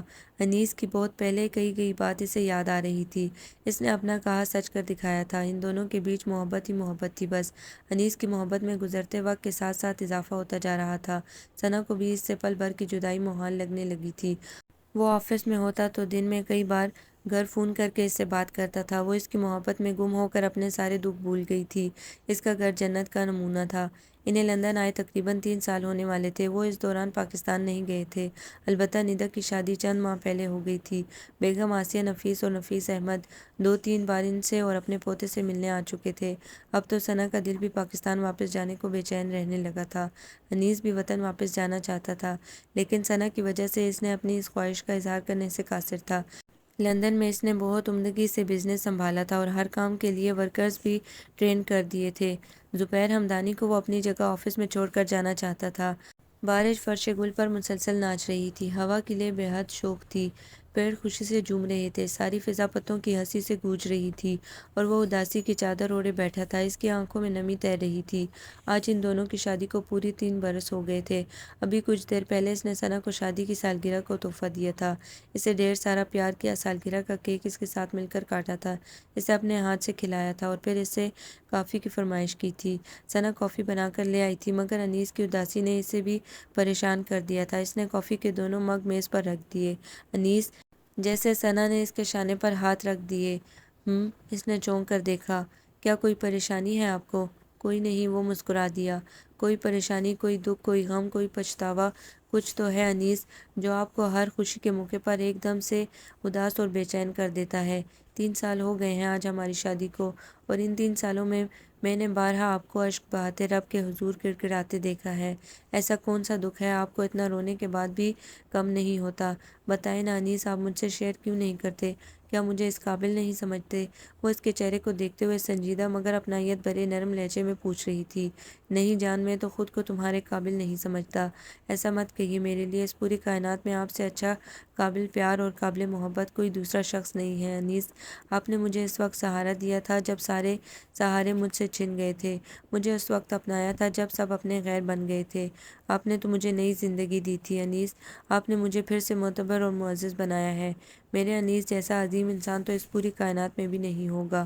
وہ اس کے ہاتھ تھام کر نیچے گھٹنوں کے بل بیٹھی اس کے چہرے کو دیکھتے ہوئے دل سے اعتراف کر رہی تھی، اور وہ خوشی سے رو ہی تو پڑا تھا۔ ثنا، تم نے مجھے اس قدر محبت اور چاہت دی ہے کہ اب اگر تم نے کبھی اپنی محبت سے دور یا محروم رکھا تو سچ کہتا ہوں میرا دل بند ہو جائے گا۔ اللہ نہ کرے، وہ تڑپ کر اس کے لبوں پر ہاتھ رکھ کر بولی۔ ہاں ثنا، میں تو پہلے ہی تمہارے بغیر زندگی گزارنے کا تصور کر کے مرنے لگتا تھا، اور اب تو میرا روم روم تمہاری محبت کے بل پر زندہ ہے، مہک رہا ہے۔ مجھے خود سے کبھی جدا نہ کرنا ثنا، ورنہ موت مجھ سے آ ملے گی۔ انیس، خدا کے لیے مجھ سے مرنے کی باتیں مت کرنے ورنہ میں رونے لگوں گی۔ میں اتنی بہادر نہیں ہوں کہ آپ کی جدائی کا غم سہ لوں۔ آئندہ اگر آپ نے ایسی بات کی تو وہ بولتے بولتے رو پڑی۔ آئی ایم سوری میری جان، ریئلی سوری۔ اٹھو، میرے پاس بیٹھو، آؤ نا۔ انیس اسے روتے دیکھ کر بے قرار ہو گیا اور بازوؤں میں پکڑ کر اٹھایا اور پورے استحقاق کے ساتھ اپنی آغوش میں سمو لیا۔ وہ رو رہی تھی اور وہ اس کے آنسو پونچھ رہا تھا۔ آپ کو میری محبت پر اعتبار نہیں ہے نا؟ جبھی تو ایسی باتیں کر کے میرے دل کو تڑپاتے اور آزماتے رہتے ہیں۔ وہ روتے ہوئے بولی۔ بخدا میں تمہیں تڑپانے، آزمانے یا رلانے کا سوچ بھی نہیں سکتا۔ تم تو سراپے محبت ہو۔ میں اپنی خوش بختی پر جتنا بھی ناز کروں وہ کم ہے۔ پتہ نہیں کبھی کبھی مجھے کیا ہو جاتا ہے۔ وہ اس کے سر پر بوجھ دے کر پیار سے سمجھاتے ہوئے بولا۔ ایک بات کہوں، وہ خود کو سنبھال چکی تھی۔ اس کے چہرے کو دیکھا جو اس کے چہرے سے مس ہو رہا تھا۔ دھڑکنیں دھڑکنوں سے ٹکرا رہی تھی۔ وہ ان کے قریب کی خوشبو میں مہک رہی تھی۔ ہاں کہو، اس نے بہت پیار سے کہا۔ گھر واپس چلیں؟ ہم گھر میں ہی ہیں۔ وہ اس کی بات کا مطلب سمجھا نہیں تھا۔ میرا مطلب ہے پاکستان واپس چلیں۔ مجھے اپنا وطن، اپنا گھر اور سب گھر والے بہت یاد آتے ہیں، ثنا نے وضاحت کرتے ہوئے کہا۔ یاد تو مجھے بھی بہت آتے ہیں۔ تو پھر چلیں نا، اس بار بڑی عید ہم وہاں سب کے ساتھ منائیں گے، اور آپ کی سالگرہ بھی۔ میرا اب یہاں رہنے کو دل نہیں چاہتا۔ تم نے تو میرے دل کی بات کہہ دی ثنا، میں بھی بہت دنوں سے سوچ رہا تھا کہ تم سے بات کروں، مگر میں یہ سوچ کر خاموش رہ گیا کہ شاید تم جانا نہ چاہو اور میری وجہ سے زبردستی ہاں کر دو تو یہ زیادتی ہوگی تمہارے ساتھ، لیکن اب تم نے خود سے کہا ہے تو میں بہت خوش ہوا ہوں۔ انشاءاللہ ہم بہت جلد پاکستان واپس چلے جائیں گے اور عید الاضحیٰ سب کے ساتھ مل کر منائیں گے۔ وہ مسکراتے ہوئے اس کے چہتے وجود کی نرماہٹوں کو محسوس کرتے ہوئے بولا۔ ثنا، اگر تمہیں میرے بغیر جینا پڑے تو جی نہیں سکوں گی، سوال ہی پیدا نہیں ہوتا۔ کیوں کہا آپ نے ایسا؟ یہ کیا ہو جاتا ہے اچانک آپ کو؟ ثنا نے اس کے سینے پر ہاتھ رکھ کر کہا۔ ثنا، مجھے تم سے کچھ کہنا ہے۔ کہیے۔ وہ اس کے پاس بیٹھ گئی۔ ثنا، میرا جرم، میرا گناہ بہت بڑا ہے، اس لیے وعدہ کرو کہ تم مجھے معاف کر دو گی۔ وہ اس کے چہرے کو دیکھتے ہوئے بولا۔ میں اس احساس جرم کے ساتھ مزید نہیں جی سکوں گا، کیونکہ میں اپنی ہی نظروں میں گر چکا ہوں۔ اٹھنا بھی چاہوں تو نہیں اٹھ سکتا، لیکن شاید تمہارے معاف کر دینے سے میرے احساس جرم میں کچھ کمی ہو جائے۔ ایسا کیا کیا ہے آپ نے؟ ثنا نے حیرانگی سے اسے دیکھتے ہوئے پوچھا۔ پہلے وعدہ کرو کہ تم مجھے معاف کر دو گی، مجھے چھوڑ کر نہیں جاؤ گی، مجھے اپنی محبت سے کبھی محروم نہیں کرو گی۔ وہ اس کے ہاتھ تھامے بیقراری سے بولا۔ آپ بتائیے تو کیا کیا ہے آپ نے؟ اس کی حالت محال ہو رہی تھی۔ میں نے وہ سب کیا جس کی بدولت تم اپنے گھر اور شہر بھر میں بدنام اور رسوا ہوئی اور بحالت مجبوری میرے نکاح میں دے دی گئی۔ انیس نے نظریں جھکا کر یہ انکشاف کرتے ہوئے بتایا۔ کیا؟ ثنا کی سماعتوں میں تو جیسے ایٹم بم پھٹ گیا تھا۔ ہاں، عہد میرا ہی خون ہے، میں ہی وہ بے غیرت ہوں جس نے تمہارے ساتھ۔ بس کیجیے پلیز، وہ چیخ اٹھی، جھٹکے سے اپنے ہاتھ بھی اس کے ہاتھوں سے چھڑا لیے۔ ثنا، انیس نے تڑپ کر پکارا۔ کچھ مت کہیے انیس احمد، وہ اپنے دل پر ہاتھ رکھتے ہوئے بولی۔ بے شک تم مجھے جان سے مار دو مگر مجھے میرے جیتے جی چھوڑ کر مت جانا، میں بہت بے بس ہو گیا تھا۔ تمہارے گھر والوں کے انکار نے مجھے تار تار کر دیا تھا ثنا، وہ روتے ہوئے بولا۔ اور آپ نے مجھے تار تار کر دیا انیس احمد، مجھے، اپنی محبت کو، وہ روتے ہوئے بولی۔ انیس نے کچھ کہنا چاہا مگر وہ روتی ہوئی دوسرے کمرے میں بھاگ گئی اور بستر پر گرتے ہی پھوٹ پھوٹ کر رونے لگی۔ یا اللہ، یہ تو نے کیسی تقدیر لکھی ہے، میری مانگ میں راکھ ڈالنے اور میرا آنچل تار تار کرنے والے ہاتھوں نے میری مانگ کفشاں سے بھر دی اور آنچل ستاروں سے ٹانگ دیا۔ ذلت اور رسوائی کا سبب بننے والے انیس احمد کو میری محبت اور پذیرائی کا باعث بنا دیا۔ کیا سزا دوں میں انیس احمد کو اس گناہ کی جو وہ خود 3 سال سے اس احساس گناہ میں گھرے تیرے دربار میں اشکوں کے موتی لٹاتے رہے ہیں۔ میں 3 ہفتے جس کرب سے گزری تھی، انیس احمد 3 سال اور 3 ماہ اس کرب کو جھیل رہے ہیں۔ ان کا ضمیر انہیں چین نہیں لینے دیتا اور ضمیر کا زہر تو سکرات کے پیالے سے بھی بڑا ہوتا ہے۔ اس واقعے کے بعد میرے سگے رشتے ستیلے بن گئے تھے، اپنے پرائے ہو گئے تھے۔ ماں باپ، بہن بھائی، بھابھیاں، رشتے دار، دوست، سب ہی کی نگاہوں میں میرے لیے حقارت و تمسخر بھر گیا تھا۔ سب کی باتوں، لہجوں اور رویوں نے میری روح کو چھلنی کر دیا تھا۔ سب مجھ سے نجات حاصل کرنا چاہتے تھے، مجھے مار دینا چاہتے تھے اور سارے خون کے رشتے خونی رشتوں میں بدل گئے تھے۔ میرے کردار کو سب نے غلط جانا تھا اور یہ سب انیس احمد کے ایک غلط اقدام سے ہوا تھا۔ ایک گناہ، ایک جرم جو یقیناً ناقابل معافی ہے، لیکن انیس احمد بھی تو انسان ہے، فرشتے تو نہیں ہیں کہ ان سے کوئی غلطی، کوئی گناہ، کوئی خطا سرزد نہیں ہو سکے۔ یہ گناہ، یہ جرم انہوں نے مجھے پانے کے لیے کیا تھا۔ ان کی محبت اتنی خطرناک تھی کہ وہ مجھے، خیر جو گزر گیا اس پر کیا رونا۔ سزا تو میں تب انیس احمد کو دوں کہ انہوں نے مجھے بے آبرو کر کے بے یار و مددگار چھوڑ دیا ہو۔ انہوں نے اپنے جرم کا، اپنا گناہ کا کفارہ ادا کرنے، زیادتی کی تلافی کرنے کی ہر ممکن کوشش کی ہے۔ ان 3 برسوں میں انیس نے مجھے اتنی محبتیں دی ہیں کہ میری 3 زندگیوں کے لیے بھی بہت ہوں گی۔ انیس نے مجھ سے بہت دھوم دھام سے شادی کی۔ عہد کو اسی لیے اپنا نام دینے اور مجھے جنم دینے پر آمادہ کرتے رہے کہ وہ جانتے تھے عہد ان کا خون ہے، ان کا بچہ ہے۔ اسے بہرحال انہوں نے جائز اولاد کی صورت میں اس دنیا میں لانے کے لیے مجھ سے نکاح کر لیا تھا، ازالہ تو کر دیا تھا اپنے گناہ کا مجھ سے شادی کر کے، بچے کو اپنا نام دے کر۔ میں ان کا یہ جرم کیسے ان کے سامنے رکھوں؟ اب تو وہ خود ہی احساس جرم سے اندر ہی اندر گلتے رہے ہیں۔ ان کا راتوں کو اٹھ اٹھ کر اللہ کے حضور گڑ گڑانا اس امر کی گواہی دیتا ہے کہ وہ اپنے کیے پر بہت نادم تھے۔ اتنے برس احساس جرم کی آگ میں تنہا چپ چاپ جلتے رہے، اس ڈر سے مجھے بھی نہ بتایا کہ کہیں میں ان سے نفرت نہ کرنے لگ جاؤں، انہیں چھوڑ کر نہ چلی جاؤں۔ یہ سزا تو بڑی تھی ان کے لیے، اب میں کیا سزا دوں انیس کو، اور کیوں دوں؟ شادی کے ان 3 برسوں میں انیس نے مجھے ایک بار بھی تو نہیں ڈانٹا، اتنی محبت دی ہے کہ میں تو ان کی جدائی کے تصور سے ہی مرنے لگتی ہوں۔ اتنا زیادہ خیال رکھا ہے میرا کہ مجھے ان سے دوری کا خیال بھی تڑپانے لگتا ہے۔ میرے روم روم میں انیس احمد نے اپنی محبت کی حرارت بھر دی ہے۔ اتنی محبت کرنے والے جانثار اور کیئرنگ انسان کی میں ایک غلطی، ایک گناہ بھی نہیں معاف کر سکی کیا؟ ان کی زبان سے یہ حقیقت جان کر میرے دل میں ان کے لیے نفرت کی گنجائش ہی نہیں چھوڑی۔ بالفرض میں انیس کو سزا کے طور پر چھوڑ دوں تو میں کہاں جاؤں گی؟ یہ دنیا والے مجھے نہیں چھوڑیں گے، میکے والوں کے رویے پھر سے ناقابل برداشت ہو جائیں گے۔ جو کچھ میرے اغوا کے بعد انہوں نے میرے ساتھ کیا تھا، اب کی بار اس سے زیادہ نفرت اور ذلت دیں گے مجھے۔ انیس احمد کا سلوک مجھ سے اگر برا ہوتا تو پھر بھی میں واپسی کا نہیں سوچ سکتی تھی، کیونکہ میں جانتی ہوں انیس احمد کے سوا میرا کوئی جائے پناہ نہیں ہے۔ اب بھی میں واپس جانے کا نہیں سوچ سکتی، میرے پاس واپسی کا اور کوئی راستہ نہیں ہے۔ اس اغوا والے واقعے کے بعد جو ذلت، اجنبیت، غیریت، نفرت اور اذیت میں نے سہی تھی، اپنوں پرایوں، سب کی باتوں کے، نفرتوں کے نشتر برداشت کیے تھے، وہ سب پھر سے جھیلنے کا حوصلہ نہیں ہے مجھ میں۔ انیس کا جرم بے شک بڑا تھا، لیکن انہوں نے اس کی تلافی بہرحال کر دی ہے اور کر رہے ہیں، اپنی محبت، توجہ اور خیال کے خوبصورت جذبے مجھے سونپ کر۔ وہ فطرتاً یا عادتاً اگر برے ہوتے تو مجھے کبھی نہ اپناتے، یا کم از کم مجھ سے اعتراف جرم ہرگز نہ کرتے، مگر وہ ایک اچھے انسان ہے اور اچھے انسان کو اگر اپنی غلطی کا احساس ہو جائے تو اسے معاف کر دینا چاہیے۔ ثنا کے دل و دماغ سوچنے سمجھنے کی جانب گامزن تھے۔ رات کی چادر شانوں سے سرکتی جا رہی تھی، وہ اپنی سوچوں میں گم تھی، دونوں ایک دوسرے کی حالت پر تڑپ رہے تھے۔ تم نے کہا تھا نا ثنا کہ اگر وہ شخص تمہارے سامنے آ گیا تو تم اسے گولی سے مار دو گی، ختم کر دو گی۔ وہ شخص تمہارے سامنے ہے ثنا، لو اسے گولی مار دو، ختم کر دو اپنی عزت کے دشمن کو۔ انیس نے بھیگی آواز میں کہا تو چند سیکنڈ وہ اسے دیکھتی رہی، پھر آہستہ سے ہاتھ بڑھا کر پستول اٹھا لیا اور بستر سے اتر آئی۔ یہ شخص تو میری عزت کا دشمن ہرگز نہیں ہے۔ اس شخص کی وجہ سے میرے میکے والے اب مجھے سر آنکھوں پر بٹھاتے ہیں، ان کے سامنے بچ جاتے ہیں، ثنا نے دل میں کہا اور پستول میں سے گولیاں نکال کر ڈسٹ بن میں پھینک دی۔ پستول اس کے ہاتھوں سے پھسل کر نیچے جا گرا۔ ختم کر دوں اپنا سب کچھ، ختم کر دوں، وہ اسے دیکھتے ہوئے روتے ہوئے بولی۔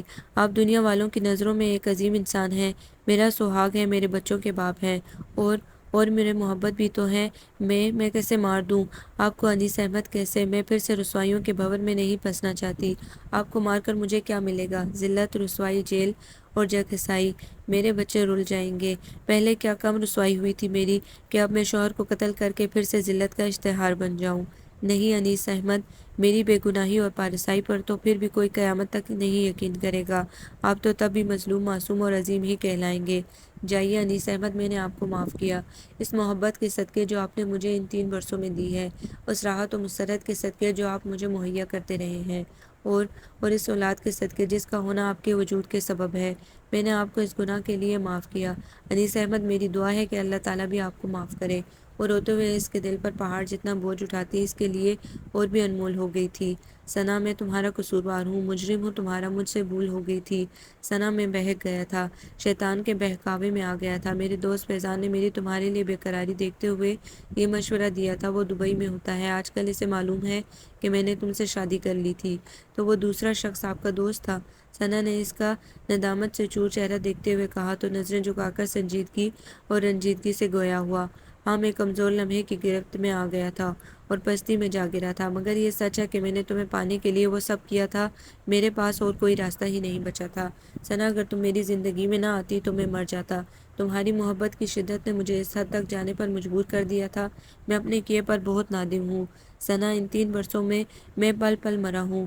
احساس گناہ نے مجھے چین نہیں لینے دیا۔ ثنا، تمہاری محبت، قربت اور رفاقت پر جب میں نازا اور شادہ ہوتا، مجھے تب اپنے جرم نے لعن طعن کیا۔ آج میرا ضبط جواب دے گیا تھا۔ ثنا، میں مزید تمہیں اندھیرے میں نہیں رکھ سکتا تھا، سو سب سچ بتا دیا ہے۔ اب تم مجھے جو چاہو سزا دے لو، لیکن جیتے جی مجھے اپنی جدائی کی سزا مت دینا۔ کتنی عجیب بات ہے، مجھے آپ سے نفرت نہیں ہو سکی، یہ سب جان کر بھی نہیں، شاید اس لیے کہ آپ نے اپنی محبتوں سے اپنا کفارہ ادا کر دیا ہے۔ میں نے آپ کو معاف کر دیا ہے انیس، اب آپ خود کو سزا دینا چھوڑ دیں۔ لیکن کسی سے اتنی محبت نہیں کرنی چاہیے کہ اس کی عزت و آبرو کے بدلے رسوائی حاصل کرنی پڑ جائے۔ محبت کو اپنی عزت سمجھنا اس کی اولین شرط ہے۔ وہ بھیگتی آواز میں بولی تو اس نے شرمندگی سے کہا، جانتا ہوں، سب جانتا ہوں، لیکن میں بے بس ہو گیا تھا، کیا کرتا میں اندھا ہو گیا تھا تمہاری محبت میں، اور پھر مجھے بھی اندھا کر دیا اپنی محبت میں، وہ بے دلی سے بولی۔ ثنا، میری جان، وہ شوخی سے باہیں پھیلائے اس کی جانب بڑھا تو وہ بھی تڑپ کر اس کی پناہوں میں آ سمائی۔ کل اس نے جو بھی کیا تھا، آج وہ اس کے لیے خوشیوں اور محبتوں کا محور تھا، اس کی سب سے مضبوط، محفوظ اور محبت بھری پناہ گاہ تھا۔ وہ دونوں ایک دوسرے میں گم پھوٹ کر رو دیے تھے۔ جب من کا سارا میل دھل گیا تو محبتوں کا چاند من کے افق پر پوری آب و تاب سے چمکنے لگا۔ ان دونوں نے ایک دوسرے کے آنسو صاف کیے۔ ثنا اس کے چہرے کو دیکھتے ہوئے بولی، آج کے بعد آپ نہیں روئیں گے، ہم نئے سال کا آغاز نئے اعتماد اور اعتبار کے ساتھ کریں گے۔ اب اشکوں کا بادل ہماری آنکھوں میں نہیں جائے گا۔ آپ میرے لیے اب بھی وہی انیس ہیں جو اس اعتراف جرم سے پہلے تھے۔ آپ کی محبتوں نے آپ کے اس گناہ کو بھی دھو دیا ہے۔ آپ میرے لیے بہت پیارے، اجلے اور اچھے انسان ہیں اور ہمیشہ رہیں گے۔ آپ کو نگاہ جھکا کر نہیں بلکہ نگاہ اٹھا کر ہمیشہ میرے سامنے رہنا ہے، میرے ساتھ، میرے پاس۔ لیکن یہ بھی سن لیجیے کہ اگر آپ کی محبتوں میں ذرا سی بھی کمی محسوس ہوئی تو میں آپ سے خفا ہو جاؤں گی۔ میں اپنی زندگی کو کبھی خفا ہونے نہیں دوں گا۔ میری محبتیں ہمیشہ تم پر سایہ فگن رہیں گی، ہم ہمیشہ ساتھ رہیں گے، میں، محبت اور تم۔ وہ اس کو اپنی باہوں کے حصار میں لیے خوشی سے کانپتے ہوئے لہجے میں بولا، انشاءاللہ۔ وہ خوشی سے مسکراتے ہوئے بولی، تھینک یو جان، تم بہت عظیم ہو، آج تم نے میرے دل کا بوجھ ہلکا کر دیا ہے۔ اب میں تمہیں عید اور نئے سال کے تحفے دوں گا، بہت محبت سے۔ نئے دن کا سورج طلوع ہو رہا تھا، ان کی محبتوں اور رفاقتوں کے نئے سال کا آغاز نئے اور انوکھے انداز میں ہو رہا تھا۔